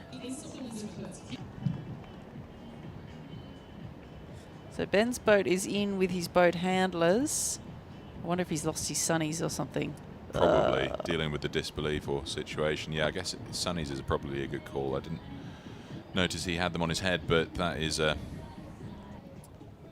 Yes, he had his sunnies on. We can see him here in this highlight. So he's out and he's lost his sunnies. The frustration that I'm sure that will cause. But Mohamed Taib is the one to progress on. He'll face Gregor Hall in semi-final 2 for the men's solo. So maybe those sunnies will find their way back at some point for him onto the beach. Yes, particularly as the tide turns, they might get pushed up somewhere. I'm sure a kind dog walker will turn them in.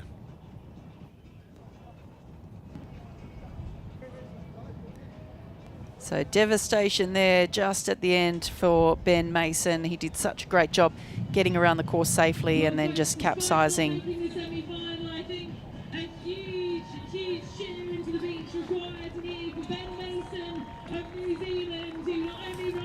So we've got a replay there.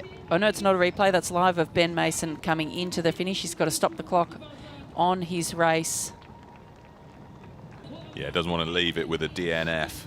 At least if he stops the clock, that will secure his spot in the World Rowing Championship rankings for the beach sprint finals. But the winner there was Mohamed Taib, who would like us to know and everyone to know that he's a funny person. I'm not sure if that's according to him or according to someone else, but we've been advised that Mohamed Taib would like us to know that he's a funny person. He's a lovely guy. I was having a good chat with him outside Tesco's, and he's over here from Germany. But we're going to have a quick catch-up with Camilla, who's got Chris Back down there on the beach, and Joel Now-Karinen, the two athletes racing in this first semi-final. Well, I'm here with our first semi-finalists in the men's solo. Chris Back, you had a great performance out there. What are your sort of strategies and tips for staying safe out there? Stay safe. It's crazy out there. It's going to be the most technical rower wins. And do you agree with that in terms of technical rowing? Is there anything that you like to focus on out there on the water? I think I'm ready for another adventure and going to enjoy the ride. No, fantastic stuff. Well, a place in the final at stake. Best of luck to both the USA and Finland here in the first semi-final of the men's solo. He's a big fella, Joel Now-Karinen, and he'll certainly have the strength and power to fight against the waves, but will he have the technical competency? He's been doing pretty well through competition so far. He graduated this year as a medical doctor and started his PhD research in neuroscientist. So he's going to be some sort of brain surgeon, as well as a 100-kilometer world record holder, and representing Finland at the World Champs, and representing Finland at the beach sprints. Is there anything this man can't do?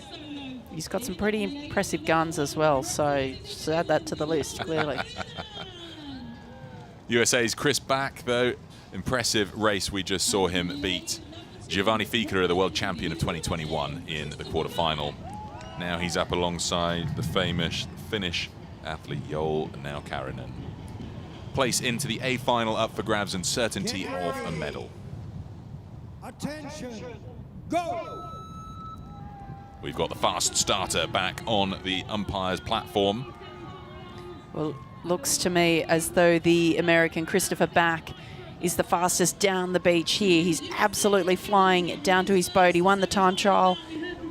Can he take this semi-final over the Flying Finn and make it through to the gold medal matchup? Good start for the American. He's underway first, and he's already nearing that first of the slalom boys. Few corrections going to be required for Now-Karinen to get back on the right course. Chris Back really dealing with the biggest of the waves now, leaping all over the place. Chris Back passes the first of the slalom boys, and he's got perhaps 2 lengths up on Now Karanen.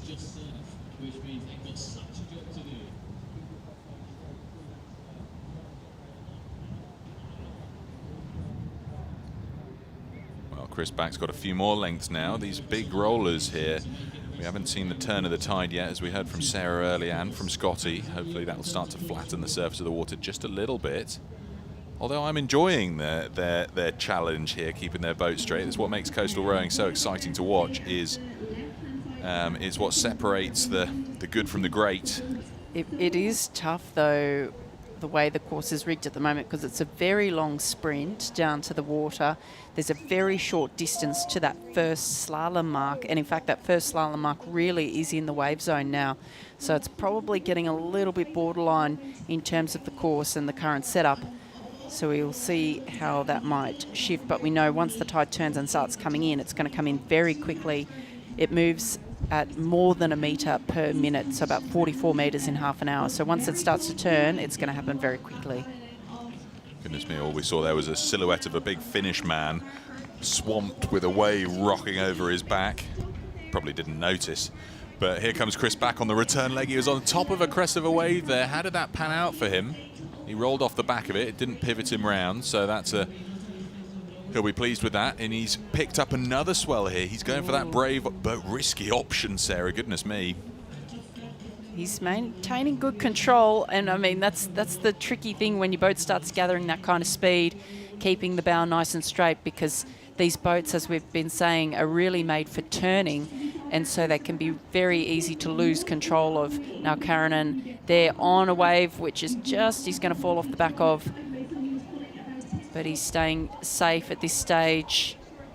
Back really struggling. He's got to work really hard to get his boat straight. He's got it back under control. Great boat handling there in really tough wave conditions here to get himself onto the beach first. Yeah, that was a close call for Chris Back there.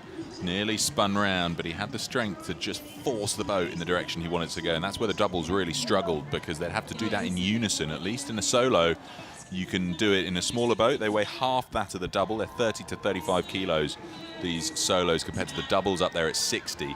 So a little bit easier for Chris Back as he makes his way up here. Certainty of a medal, as he's going to come in and take the win and progress on to the A final, representing the USA. He'll at least leave Saundersfoot with a silver. Now Karanen will go on to face and race in the B final and contest for a bronze.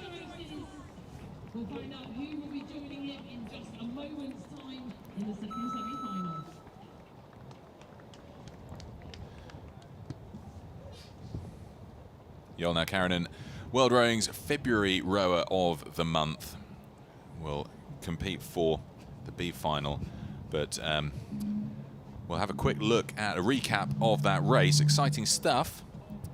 I think you called it though, Sarah. You said earlier that they might find it a little bit easier. It looks difficult, but I think they're finding it easier in these solos to keep the boat straight and not be as affected and get caught in that trap where they find themselves parallel to the waves, which is what we see all the doubles just get stuck in, and they couldn't get out of it. And I think it helps that they're not as long as well. We saw with how close the waves were, the longer boats were really struggling, because as soon as they got any speed, they'd then plough into the wave in front, whereas the solos, they have a bit more control as we go down to Camilla Hadlin-Horrocks on the beach.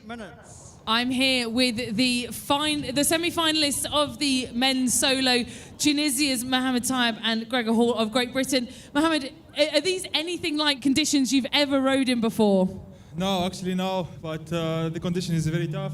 So it's not about power or something like that, it's about who makes less mistake. So I think both of us have chance. I'm going to do my best, and let's see.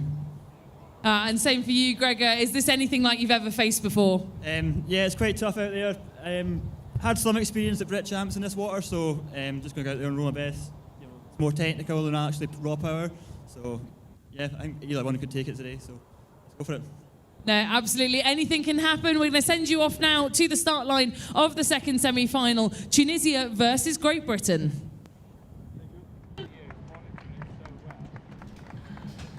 Tunisia versus Great Britain up next.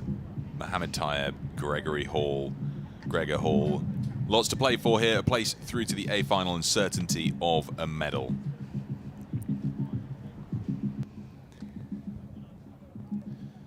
Gregor Hall, he was the captain of the winning Scotland team and won the men's solo, the inaugural home international rowing beach sprints in August this year. So he's top of the pile when it comes to British solo rowing. To the water, please.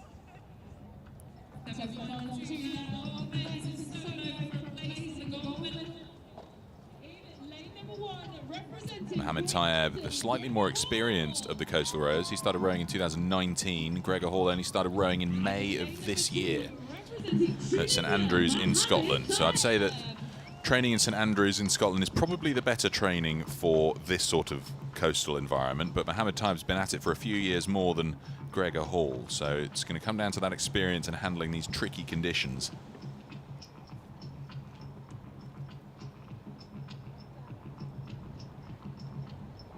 Get ready.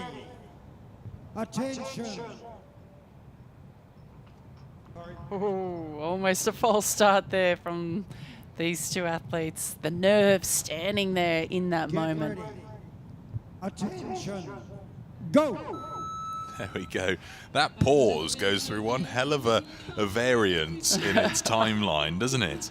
I mean, sometimes it's attention, go. And this time it was a little bit of a longer pause, keeping them right on the tips of their toes. Big leap there from Mohammed Tayeb over those little waves. Ooh, getting his foot stuck on the boat there as he's getting in. Just needs to breathe, stay relaxed here. Getting in, you want to be really deliberate with your movements and not too fast, which is really hard after you've just completed a sprint. Oh, he's getting pushed around Gregor Hall. He's correcting it though. Big waves barreling in behind him. Look at that, washing right down across his whole body. That's why it's been so difficult for all of the athletes to stay on their seats. Wow, some big sets coming in here behind Tayeb. You can see them building behind him. It's going to be one after the next after the next. Really tough to keep the momentum going in these conditions. They've just got a battle on. They're pretty level coming up towards the second slalom buoy. Got to go around the left-hand side of this. I think Tayeb, oh, he's come off his seat. Oh no, is he back on it? He is back on it. That's opened the door for Gregor Hall to move through. And Gregor Hall perhaps half a length up in front, just passing the slalom buoy now. And Tayeb coming up to it. So there's just over half a length separating them. It looks deceptive, this camera angle. Gregor Hall for Great Britain is in the lead.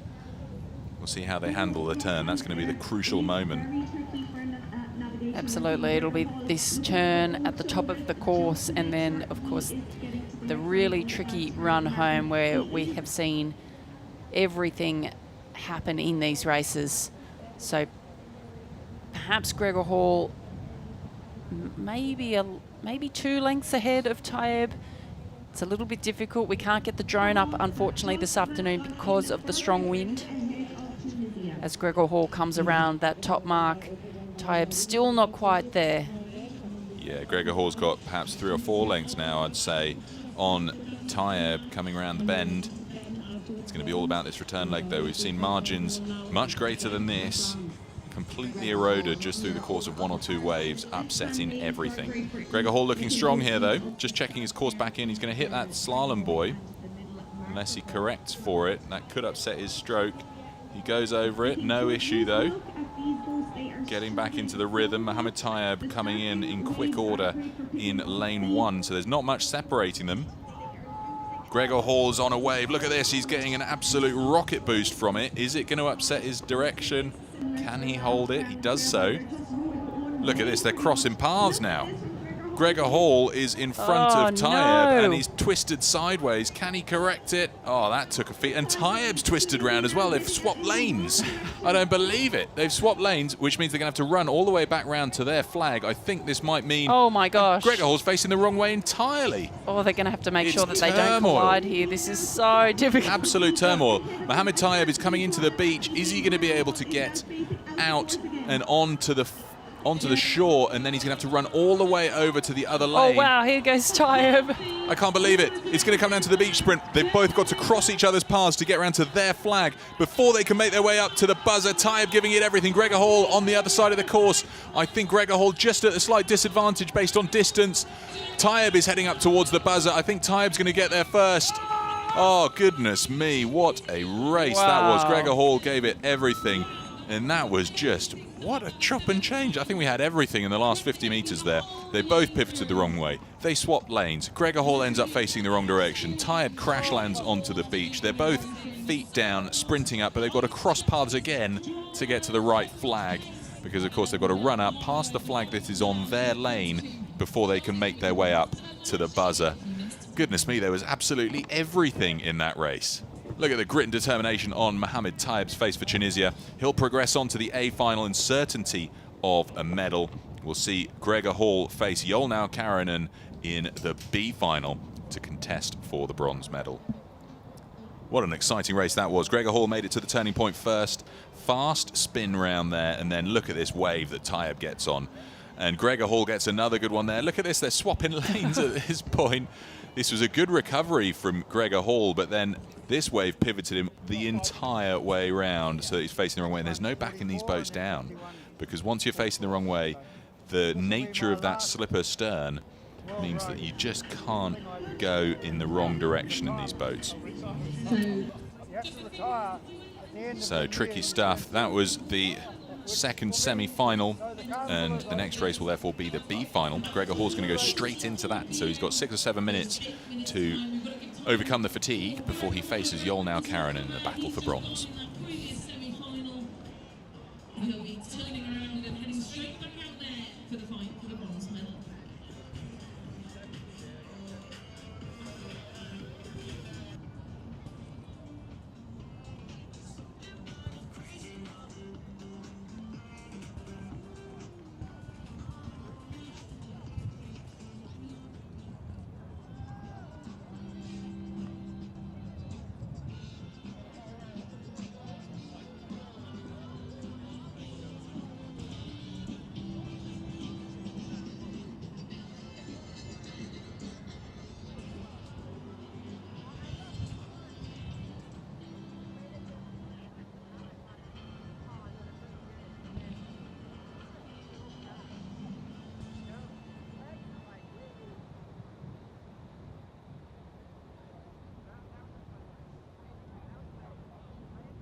Well, folks, it's just a few moments from our finals here in the men's solo, but I'm lucky enough to be joined by World Rowing's Executive Director, Vincent Grillard. Vincent, what have you enjoyed about today? It's been an absolutely awesome day. Yesterday was also very, very good, but today is just a highlight of the weekend for sure. And for those of you who are tuning in or here, who this is the first time they've ever experienced coastal rowing, can you talk a little bit about its position within world rowing and what to expect next? It's very clearly a growing discipline for us. It's a very young one, of course. We're on a long journey, but it's an exciting one. We've had a few world championships already, as you know. Some big events coming up in the years to come. We have the World Beach Games next year, for instance, with beach sprint on it. So it's in Bali, in Indonesia. We'll have the Commonwealth Games in 2026 and many, many more. and hopefully one day to land on the Olympic program, maybe from Los Angeles onwards. So there's a lot of exciting things to happen, and it's a growing discipline which we're going to keep pushing, because obviously it pleases everyone and the public gets it. It's easy to understand, and so it's beautiful scenery, of course. So yeah, we're excited, and I think we're not the only ones apparently.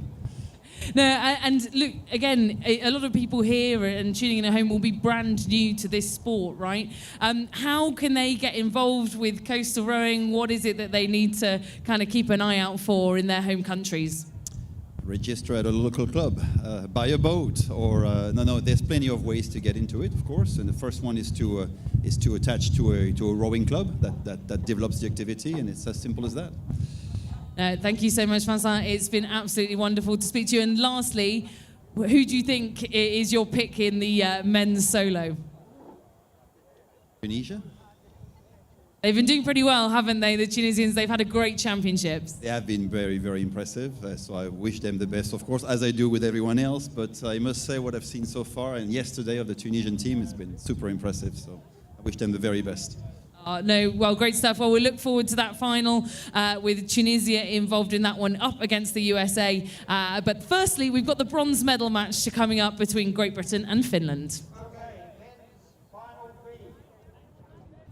B final getting ready now. Mohamed Tayeb for Tunisia is in the A final. That was Vincent Gaillard's pick. He'll face Chris Back. But in this B final, we've got Yolnau Karinen for Finland and Gregor Hall of Great Britain. Gregor Hall just having raced against the Tunisian, so he'll be going through his final prep, trying to squeeze out the fatigue, take whatever he can in terms of learnings from that last race, how to handle the return leg, which is so difficult, particularly the closest part to the beach where the waves are at their highest, and they're considering how they're going to get out of the boat and make their run up to the buzzer. It's a much longer run up to the buzzer now. Look, they could pretty much put the boat in at Slalom Boy 1.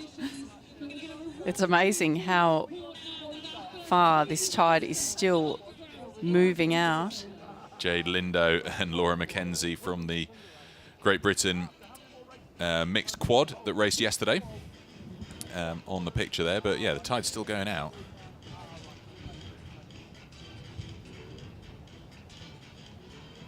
We can see Camilla Hadland-Horrocks on the bottom right of this picture there, just considering what's going to come next. They're stood in the middle of the funnel.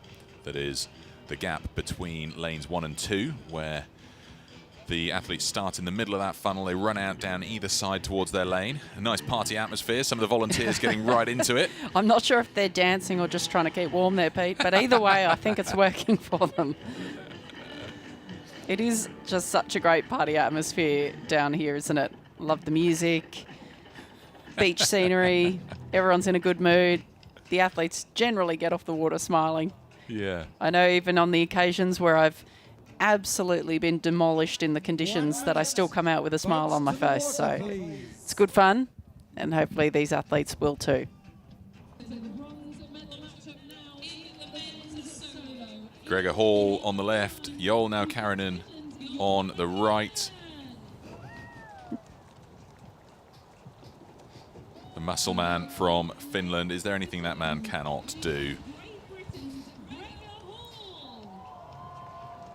Don't know that there would be many athletes that have done all 3 World Championships, Pete.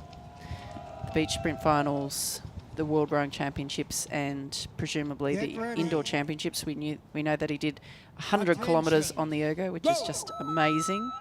As these athletes are off and racing for the bronze medal in the men's solo. Yeah, he's no stranger to that indoor row. It's what gives him the strength, training and endurance. 9-time medalist at the World Championships in the indoors, so he's no stranger to the podium. He'll be looking to get back up there and beat Gregor Hall, a young athlete now competing here for Great Britain.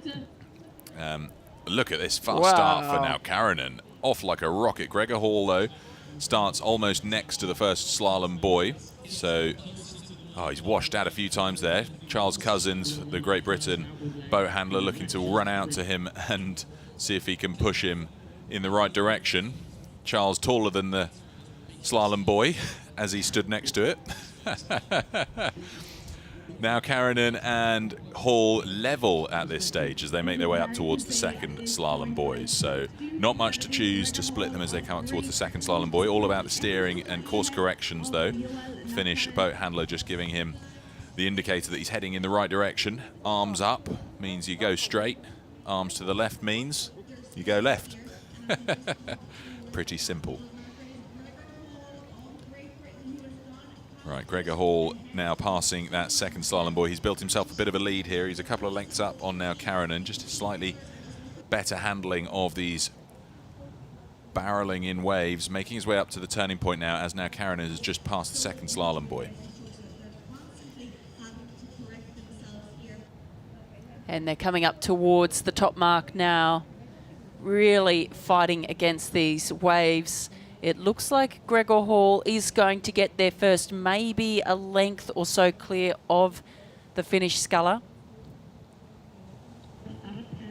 So both commence their mark rounding now. Gregor Hall taking it nice and tight around that top turning point. But both athletes, I think, away at about the same time, so it's all going to come to the run in. Look at that. I think now Karanen just picked up a wave and he's holding on to it. He's going like the clappers now. Gregor Hall struggling to keep straight. Now Karanen's surged into the lead here, a couple of lengths up. Is he going to be able to maintain this all the way back into the beach? Gregor Hall on top of a wave now, just passing the second slalom boy. He gets rolled off the back of it. Such tough conditions this afternoon. Those waves still pretty steep. We're expecting to see the tide turn relatively quickly as Gregor Hall gets picked up by a wave there. Oh, disaster. It spun him round. Oh, he's got to get his boat straight. This happened to him last time. He ended up pointing the wrong way, and Mohammed Tayyib was able to get him before him and sprint home. Can he get his boat straight as the Finn is coming down to the beach? He's been pushed a long way away from his side of the course. His boat handler's having to sprint down the beach. Now Karanen is going to have a mighty sprint home. It's one of those things where he's going to find that the crowd are in the way because he can run the straightest line he wants to his flag. He doesn't need to run around the crowd. Look, he's going to be going through the crowd at this point. Amazing stuff here. That's audience immersion in the sport, isn't it? You know, he's running up the beach here. I think he knows he's done it. Gregor Hall not too far behind him, but he will take the win and take the bronze medal for the men's solo. Yol now Karanen. I think he's the first one I've seen press the buzzer with his knee. Great race for Gregor Hall. He'll take 4th in the rankings for this beach sprint finals. Impressive performance from him. But the bronze goes to Yolnau Karanen for Finland.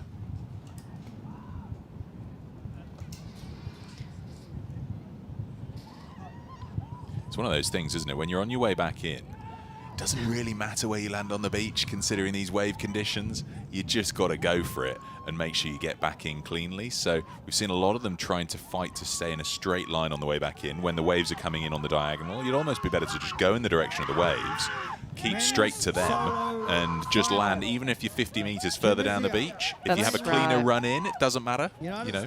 Yeah, that's right, because you are going to be quicker on your feet than you are in the boat in most cases. And if it means that you're not fighting against the waves and at risk of falling in, then it's definitely the way to go. Definitely the safer option. Well, the next race then, we're going to find out who takes the gold and the silver. It's Chris Back for the USA against Mohammed Tayyib of Tunisia. And we've got Camilla Hadlin-Horrocks down there on the beach, and she's going to have a chat with both of our A finalists. So let's catch up with Camilla. I'm here with our finalists in the men's solo event. They're going up for the gold medal, Tunisia and the USA. Mohammed Tayyib here. Mohammed, is there anything that you're thinking about right now before you go out there on the water? It's hard to say, but I think that I'm just 100% focused to do everything and to try to go out from this wave. It's just road to survive, you know. It's just road to survive as fast as you can. And yeah, I'm going to do my best for me and for my country. No, great stuff. And Chris, you've got, it seems like hundreds of supporters here from the USA. You can hear them all the way on the beach. Is there anything that you want to say to them? Yeehaw, baby. Amazing. And anything that you want to say to your competitor here, Mohammed, before you head out on the water? Yeah, best of luck. We had similar draws last year with the last buoy, and this year we're both at the final, so best of luck.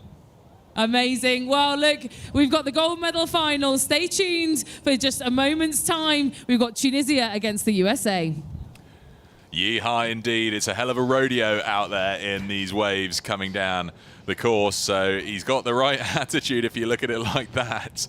But yeah, we'll see how that pans out as we actually get into this race, because Chris Back, he's had 2 races so far, the quarterfinal, the semi. Now he's here facing the experienced and very fast Mohammed Tayeb of Tunisia. All to play for now in the gold medal final.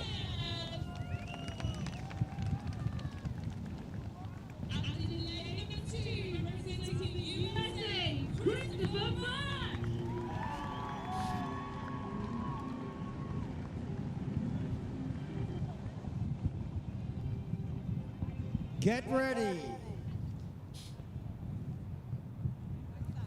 Attention. Go. There we go. We're underway with the A final in our penultimate boat class of the day, the men's solo. Mohammed Tayeb on the right in the red. He had a bit of a tricky race in the last one where he beat Gregor Hall to the beach, but they had all sorts of issues with the steering, handling the waves on the return leg. It's all about getting that return leg right. Chris Back, first to take a couple of strokes. We'll see how he handles this surf coming in now on the way up to the first of the slalom boys. We see Mohammed Tayeb there. He raced at the Rio Olympic Games in the single scull for Tunisia, placing 27th there, and now trying his hand at coastal rowing. He's going to go home with at least a silver medal. Can he make it gold over this man from the USA? Well, Chris Back's got a couple of lengths up on him at this point. They're between the first and the second slalom boys, so they'll be looking to correct over to the left-hand side of the second slalom boy so they don't incur any penalties, but it's just all about handling these wave conditions. Look at that, tipping all over the place. Chris Back being indicated to move back over to the other side now that he's adjusted enough onto the left-hand side of the course. Mohammed Tayeb, a lot of grit and determination from him. Not being left behind by Chris Back. There's 2.5 lengths or so in it. These conditions still so tough.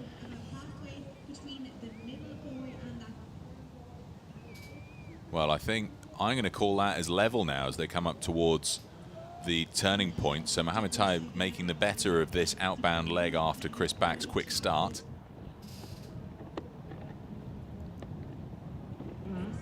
Well, just as I say, I think Mohammed slowed down ever so slightly, so Chris Back's going to reach that turning buoy a length ahead of him.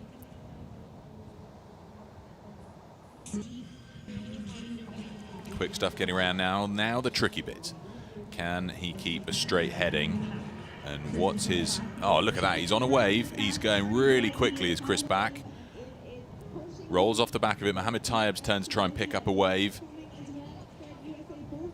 I think he is trying to get on this one here, trying to keep his bow straight. There's a bit of a wave building there behind Chris Back. He's going to have to be careful. Does he let it go or does he try and get on it? I think he's on it. It's just fallen off the back of that wave there. Still with the lead over Tayeb. He does well at keeping straight, Chris Back. He's got a great technique for it. He just doesn't try to rush it and take too many strokes. He just pauses, corrects with one blade to make sure that he stays straight onto the beach, and he's nearly there. In fact, he could probably jump out now and start running if he wants to. Oh, Tayeb, that's going to cost him the gold, I think. Chris Back is on to the shallow water. He can leap out now and run if he needs to, so I can't see the lead changing. Look at this. Chris Back knows he's done it. Yeehaw for the American on his way up to his flag. There'll be an enormous amount of American support for this victory. He's going to go home with the championship title and the gold medal around his neck for the men's solo. He's chuffed to bits about that. A great race from Chris Back. Mohammed Tayeb still trying to turn the boat back in the right direction, but he will leave here with a silver medal in the men's solo category. A great result for him representing his country, Tunisia. He's qualified the boat for the World Beach Games, the Association of National Olympic Committees World Beach Games in Bali, Indonesia for 2023, and he goes home with a silver medal. A great result for Mohamed Tayeb and for his country, Tunisia.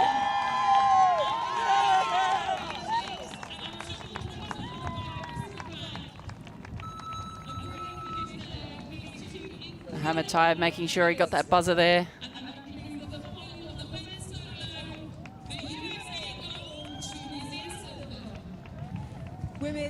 And Pete, we're up to our final event of the regatta. I can't believe it. It's come around quickly, isn't it? Women's solo, and I guarantee this will not disappoint. Some incredible names from our sport having a crack at this discipline. In the very first race, we've got Helen Glover of Great Britain lining up alongside Khadija Krimi of Tunisia. And Helen Glover, fastest from the time trials, the Tunisian Khadija Krimi 8th. And I think a lot of eyes will be on Helen Glover pulling out a strong performance in this round. But with these conditions, it can just go anyone's way.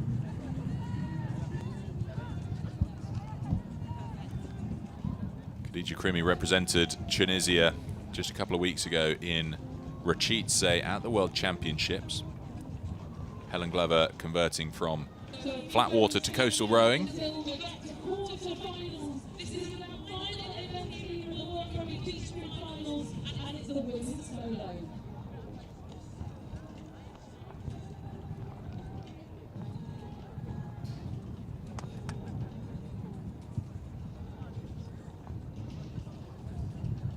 Helen Glover, double Olympic champion, 3-time world champion, twice European champion, and of course multiple World Cup gold medal winner. She's got just about every accolade you could expect in the rowing world, except for a coastal medal.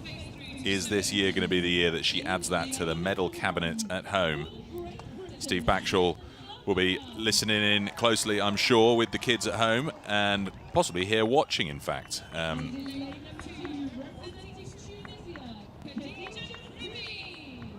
Khadija Krimi, get ready.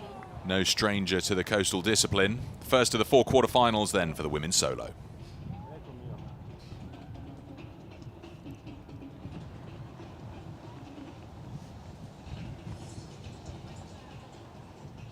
Attention.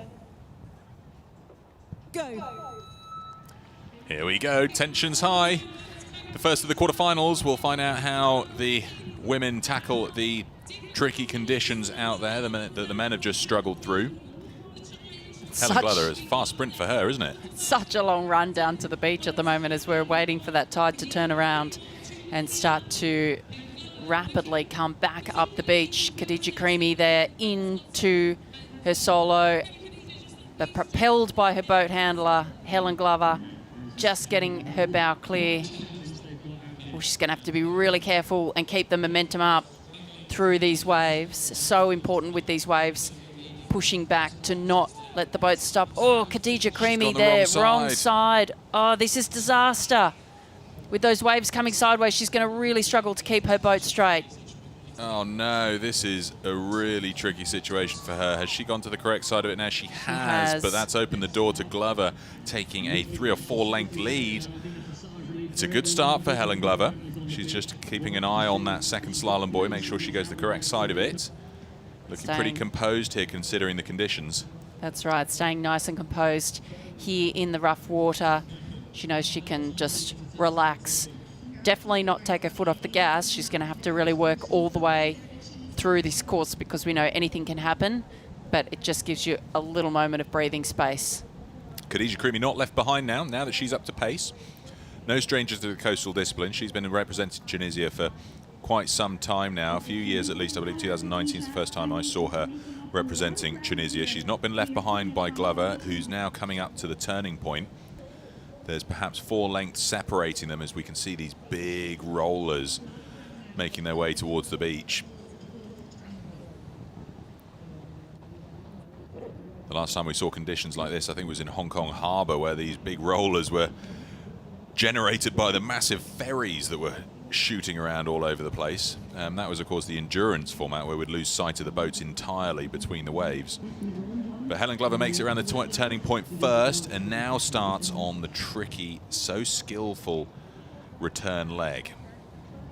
Yeah, and it looks to me like she's just being really calm, really deliberate with what she's doing. She's watched all of the events this afternoon so far, and we've seen some absolute disasters out there. So she's just staying nice and composed. Little bit of a wave here for Helen Glover. Nice work taking that little runner in. Yeah, she's built up a big margin here. It's hers to lose now, though, if she can cling on to it and just handle these wave formations that have been causing so much trouble for everybody racing this morning. Look at this wave that Creamy's on. Oh, my goodness.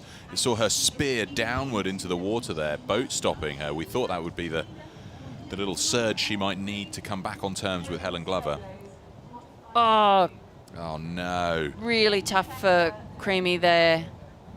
These waves are very difficult. Well recovered, it looks like, for Khadija Creamy. Helen Glover about to make landfall over in her lane. And Will she be able to get feet safely on the floor? She's done a similar thing to what you were saying that Naukaranen did, letting her boat finish a little bit further down the beach, knowing that she can sprint up and make it in. And make sure that everybody on the beach doesn't have their face buried in their phones and get in her way. She comes charging up towards her flag, and she's going to take the win here in this first quarterfinal for the women's solo. Good, confident run up the beach. She's got a good and safe margin ahead of Khadija Creamy. So Helen Glover for Great Britain goes on to the first semi-final of the women's solo. And a great performance from Khadija Creamy. She can go and warm up now and get dry. And I think that Khadija Creamy has been hit in the head. I can see her holding her hand to her head. So I'm not sure what's happened here, but it looks like she's taken a hit to the head. She'll want to try and make her way up the beach to see if she can set a fast qualifying time. World Beach Games qualification slots at stake. I think she's just realised, and I'm sure she'll be attended to by one of the course doctors if she's had a bit of a knock. But a valiant performance from her nonetheless. Great Britain's Helen Glover will go on to face either Sarah Pigeon from Canada or Karine Roberts from the Netherlands in the semi-final. We'll find out which one, because the second quarter-final is just getting ready to go. As we see Fiona Dennis there taking Khadija Creamy up to the doctor to get checked after taking a knock to the head during that race. Oh, look at this start. It was a disaster for Creamy, just missing that first slalom buoy. A good quick start for Helen Glover, though. She got up to pace quickly. A very measured approach at every stage, making sure she held the boat straight on the course, and then on the return leg, I think we called that right. You know, she wasn't too worried about where on the beach she landed, just as long as she held a good position versus the waves on the way in and avoided any kind of pivoting that we've seen upset so many others through the competition here on the beach in Saundersfoot. Here's that tip. Oh, the boat landed on her. That's what did it. Khadija Creamy capsized into the surf as Helen Glover was running up the beach. So it looks like she probably had a knock from the boat. They're heavy, 35 kilos. Second quarter final up next now. Sarah Pigeon for Canada, Karine Roberts of the Netherlands.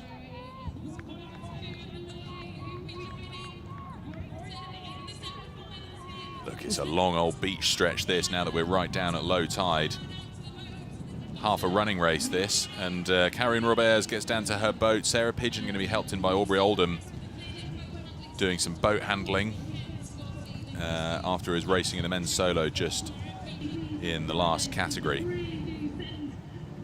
There's Sarah Pigeon battling the conditions. It's so tricky, making sure she's not going to go the wrong side of that first slalom buoy.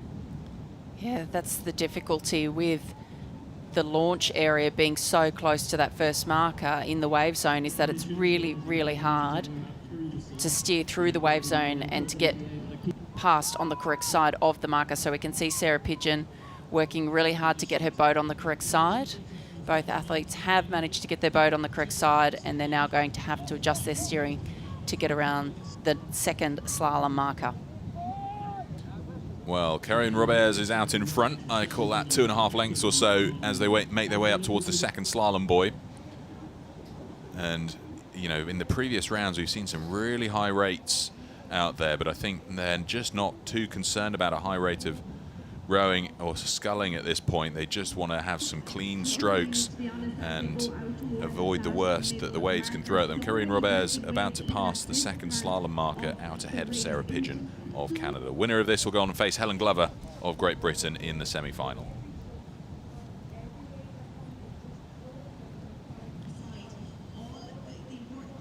Yeah, both athletes just really measured at this point. We can see there the Dutch sculler Karine Roberts looking across at Sarah Pigeon from Canada.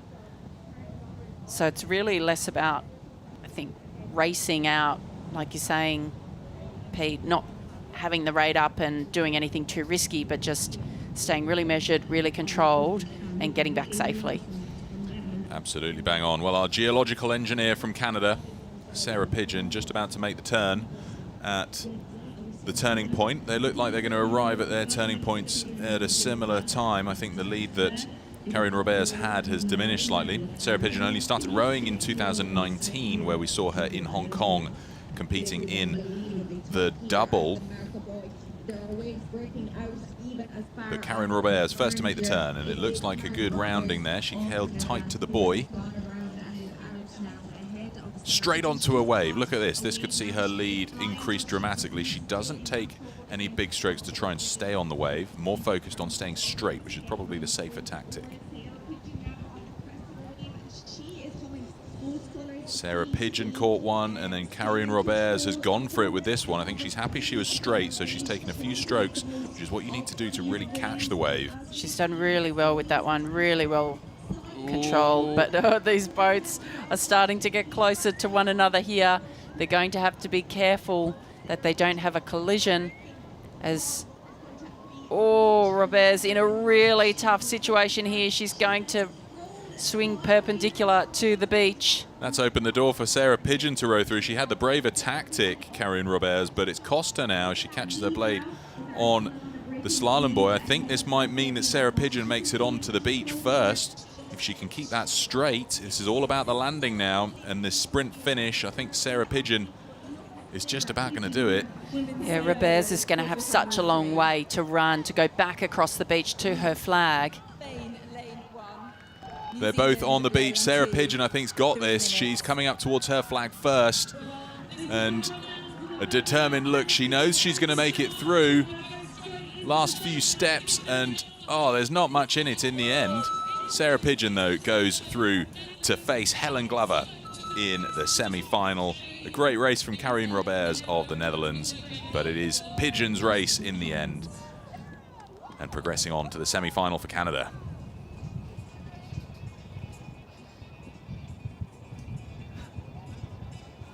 Teresa Diaz Moreno there looking across at the woman standing next to her, Emma Twigg. I mean, what a matchup this is going to be. The Olympic champion Emma Twigg from New Zealand in the next race. So we have some expectations will be high. Absolutely, as we have some highlights here. Got a bit wild and woolly in the middle of the course there as both boats came towards each other. We were hearing from Sarah Pigeon previously that they don't have any ocean to train on where they're based, but they've got some pretty decent open lakes back home. So the Canadian lakes, I'm sure, will have some trickier conditions than we're even seeing here in Saundersfoot. I think that tide might have turned now, Pete, because we can see they're big, really rolly waves. This is going to be tough. Diaz Moreno just asking the umpire to hold for a second. A little bit concerned about what she's seeing down, I guess, at her boat. Something needed. They're saying that the boat's not ready. Perhaps a technical issue. They're saying no. So we're not What's the entirely problem? That sure. buoy has drifted off. Look at this. You can see the second slalom buoy has drifted all the way over to the left. So I expect we're going to have a course reset because they've got to go. She's got to go around the left-hand side of that buoy. It's going the wrong way. If it had gone to the right, she might have been okay with it. But it's gone to the left, and they'll have to be reset. I wonder which one it is that's moved, if it's the one closest to the beach that has moved across because it's in the wave zone. I reckon Although, because the boat would line up with that first point and the you're right. turning point. You're right. So it is that middle one that's moved. So need an umpire boat, which I think is moving onto the course to come and drag that buoy back. Although, as we say that, we look at the other lane, we can see the Kiwi blade in the bottom right of this picture. It looks as though Emma Twig's second slalom buoy has drifted to the right. So I actually think it might be the two marks closest to us that have both gone down the beach. Quite possibly, so we'll need the rangefinder and the umpires to check those marks and make sure that they're aligned and good to go. Yeah, they use some pretty precise GPS in order to position them. So we should be able to tell which ones need adjusting based on where these orange boats head out to move them. I think he's awaiting some walkie-talkie instructions because this is going to cause a little bit of a hold-up while those buoys are repositioned so that we have a good, fair and clean course. Britt Robertson holding the bow of Emma Twig's boat there. We saw him racing, I believe, in the, was it the quad? That's right.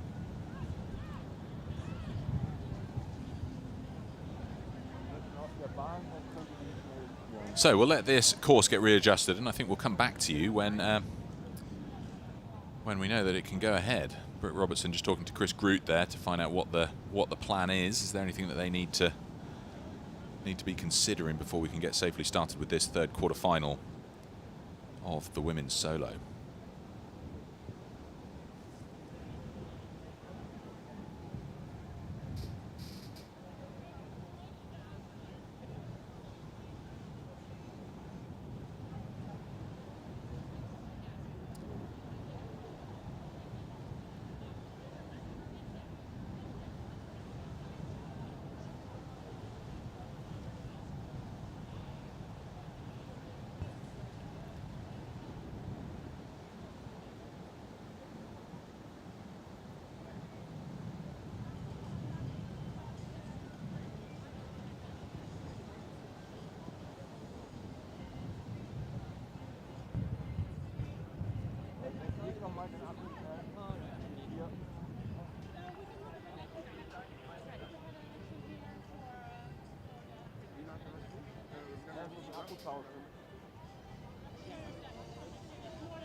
Well, while they reposition the buoys to make sure it's an absolutely correctly laid out course, we've got Camilla Hadlin-Horrocks down on the beach. She's going to talk to Frida Svensson. So over to you, Camilla. 1 minute. I'm here with Frida Svensson, who is the chair of the Athletes Commission. Frida, we've had some exciting elections taking place this week, haven't we? Yes, that's true. For the first time, we had the Commission election, and for the first time, the Coastal Athletes has elected one peer to become the new member of the Athletes Commission. Amazing stuff. And we've had one successful athlete, haven't we, who's managed to achieve that this weekend? Yes, so 1 out of 3 candidates been elected, and elected athlete for the coastal representatives is Esther Brias from Spain. Amazing, and we saw Esther racing here just yesterday. She secured a gold medal, so it seems like a great representative that we've got here for the Commission. Frida, thank you so much. It seems like we're about to get back underway with racing here at the World Rowing Beach Sprint Finals, and I think we've got a slight change to the course taking place, just given the conditions out here today. We'll bring you the latest updates as soon as possible. Thanks, Camilla. Big lineup. We've got the world champion Teresa Diaz-Moreno from the mixed quad that we saw race yesterday. An impressive performance from her. She's now here in the women's solo, racing against the Olympic champion Emma Twig. Emma Twig became a mother earlier this summer with her partner Charlotte, and great to see her racing now in looking to add a coastal championship title beyond the one she's already got to her medal cabinet back at home. So we can see the officials here. Matt Evans on the right of that picture, just discussing the next steps to make sure that these boys are in the correct alignment so that we can get cracking with racing again. These boats coming out of the water now. Yeah, not much point, I suppose, in the boat handlers getting cold feet for too long if they've got to move all the boys around. Chilly work. They're at least well prepared with wetsuits on. A lot of these guys have just been out there in t-shirts and shorts, but you can see how far off that second slalom boy is from straight on.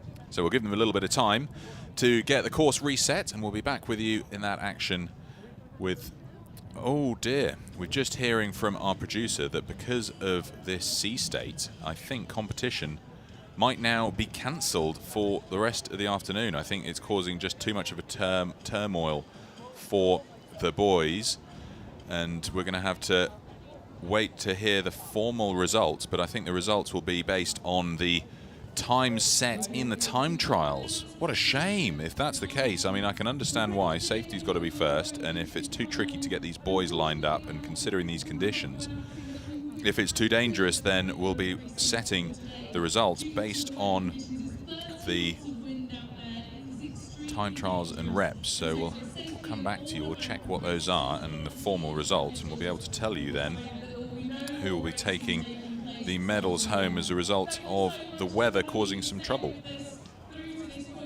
Just looking out there to the horizon, you can absolutely see why this call has been made. So a big thanks to everyone. We will still be doing the medal presentations for the earlier rounds of racing up at the Harbour Lounge later on. If you can make your way up there, we'll be doing those medal presentations as soon as possible. But a big thank you to all of our officials as well for making such a tough decision. Not easy to do that.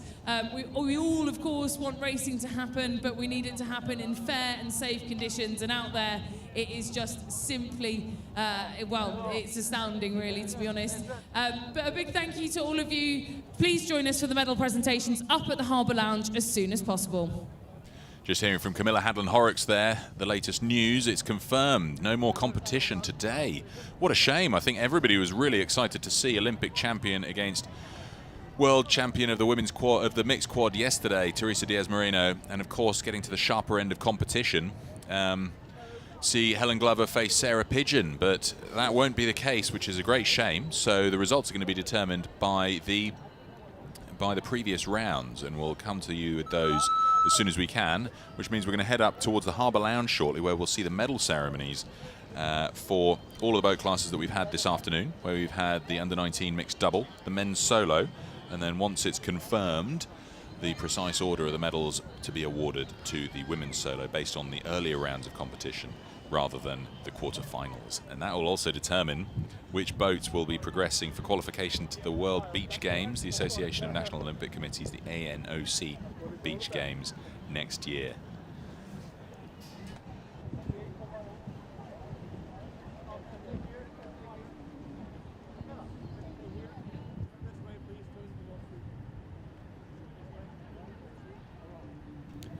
Well, we've got Camilla Hadlin-Horrocks to have a chat with Gwyn Batten about what's occurred here. So let's jump straight to it with Camilla.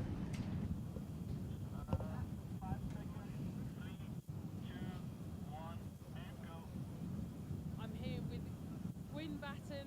Gwyn, you just talk to us a little bit about the decision that we've just made to cancel the rest of competition. Yeah, so we've been out there watching the waves over the last 20, 30 minutes. The athletes have been coping with it really, really well. But again, like anything, and usually happens with coastal, the athletes are able to nail it and the infrastructure isn't. So we lost one of the fairness on the position of the end boys. We weren't going to be able to get that back in. The wind's rising. We're expecting some stronger rain and wind coming in the next couple of 20 minutes or so. So really, we had to call it there. So what's going to now, the ITOs, the president of the jury, will be awarding the medals based on previous rounds. And so great, we've had some fantastic racing, and really sorry we couldn't quite get across the line with the women's solo. That's good to know that the medals will be awarded on previous rounds. It's the nature of sport and competition, right? Anything that you want to say to the spectators, to people that have come here to watch in Saundersfoot about the event, about coastal rowing? Wow, the Saundersfoot guys have been amazing, from the coffee shops to the chocolate shops. It's been brilliant being here. And I just want to say that if anyone wants to get out there and do coastal rowing, try it, but maybe try it on a calmer day. No, thank you so much, Gwyn. A difficult decision, I'm really sure, like you said, but the safety is paramount, right? And like you say, course infrastructure as well, very difficult for us to control. Big thank you. I'm going to let you get on now. There's obviously lots of decisions to be made, but a big thank you for running an absolutely awesome championships, both last weekend at the World Rowing Coastals and here at the Beachman Finals. Great to hear from Camilla and Gwyn. We'll wait for the official confirmation, but Sarah, it's looking as though... We think based on the repechage that the medals will go to New Zealand, Great Britain and Portugal, but we will await final confirmation. We don't have an official decision on that yet, but it's looking like that could be who the medals will go to, but we will certainly await an official announcement and official confirmation of the results for the women's solo. So everyone will start packing up and moving up for the medal presentations now. We have 3 medal presentations this afternoon in the under-19 mixed double scull, in the men's solo and in the women's solo. We can see a bit of weather coming in. We can see the rain off in the distance. We know that there's some strong winds behind that as well. So a decision has been made in the interest of safety of all competitors and officials to move off the beach. Makes sense, but we'll look forward to seeing the medal ceremonies in just a few moments' time. So all the infrastructure now being broken down. Safety first, and we'll be back with you once the medal ceremonies are ready.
Good evening, everyone. So we'll ask all of the medal-winning athletes to please make your way to the entrance of the Harbour Lounge because we were going to get going with the victory ceremony very shortly.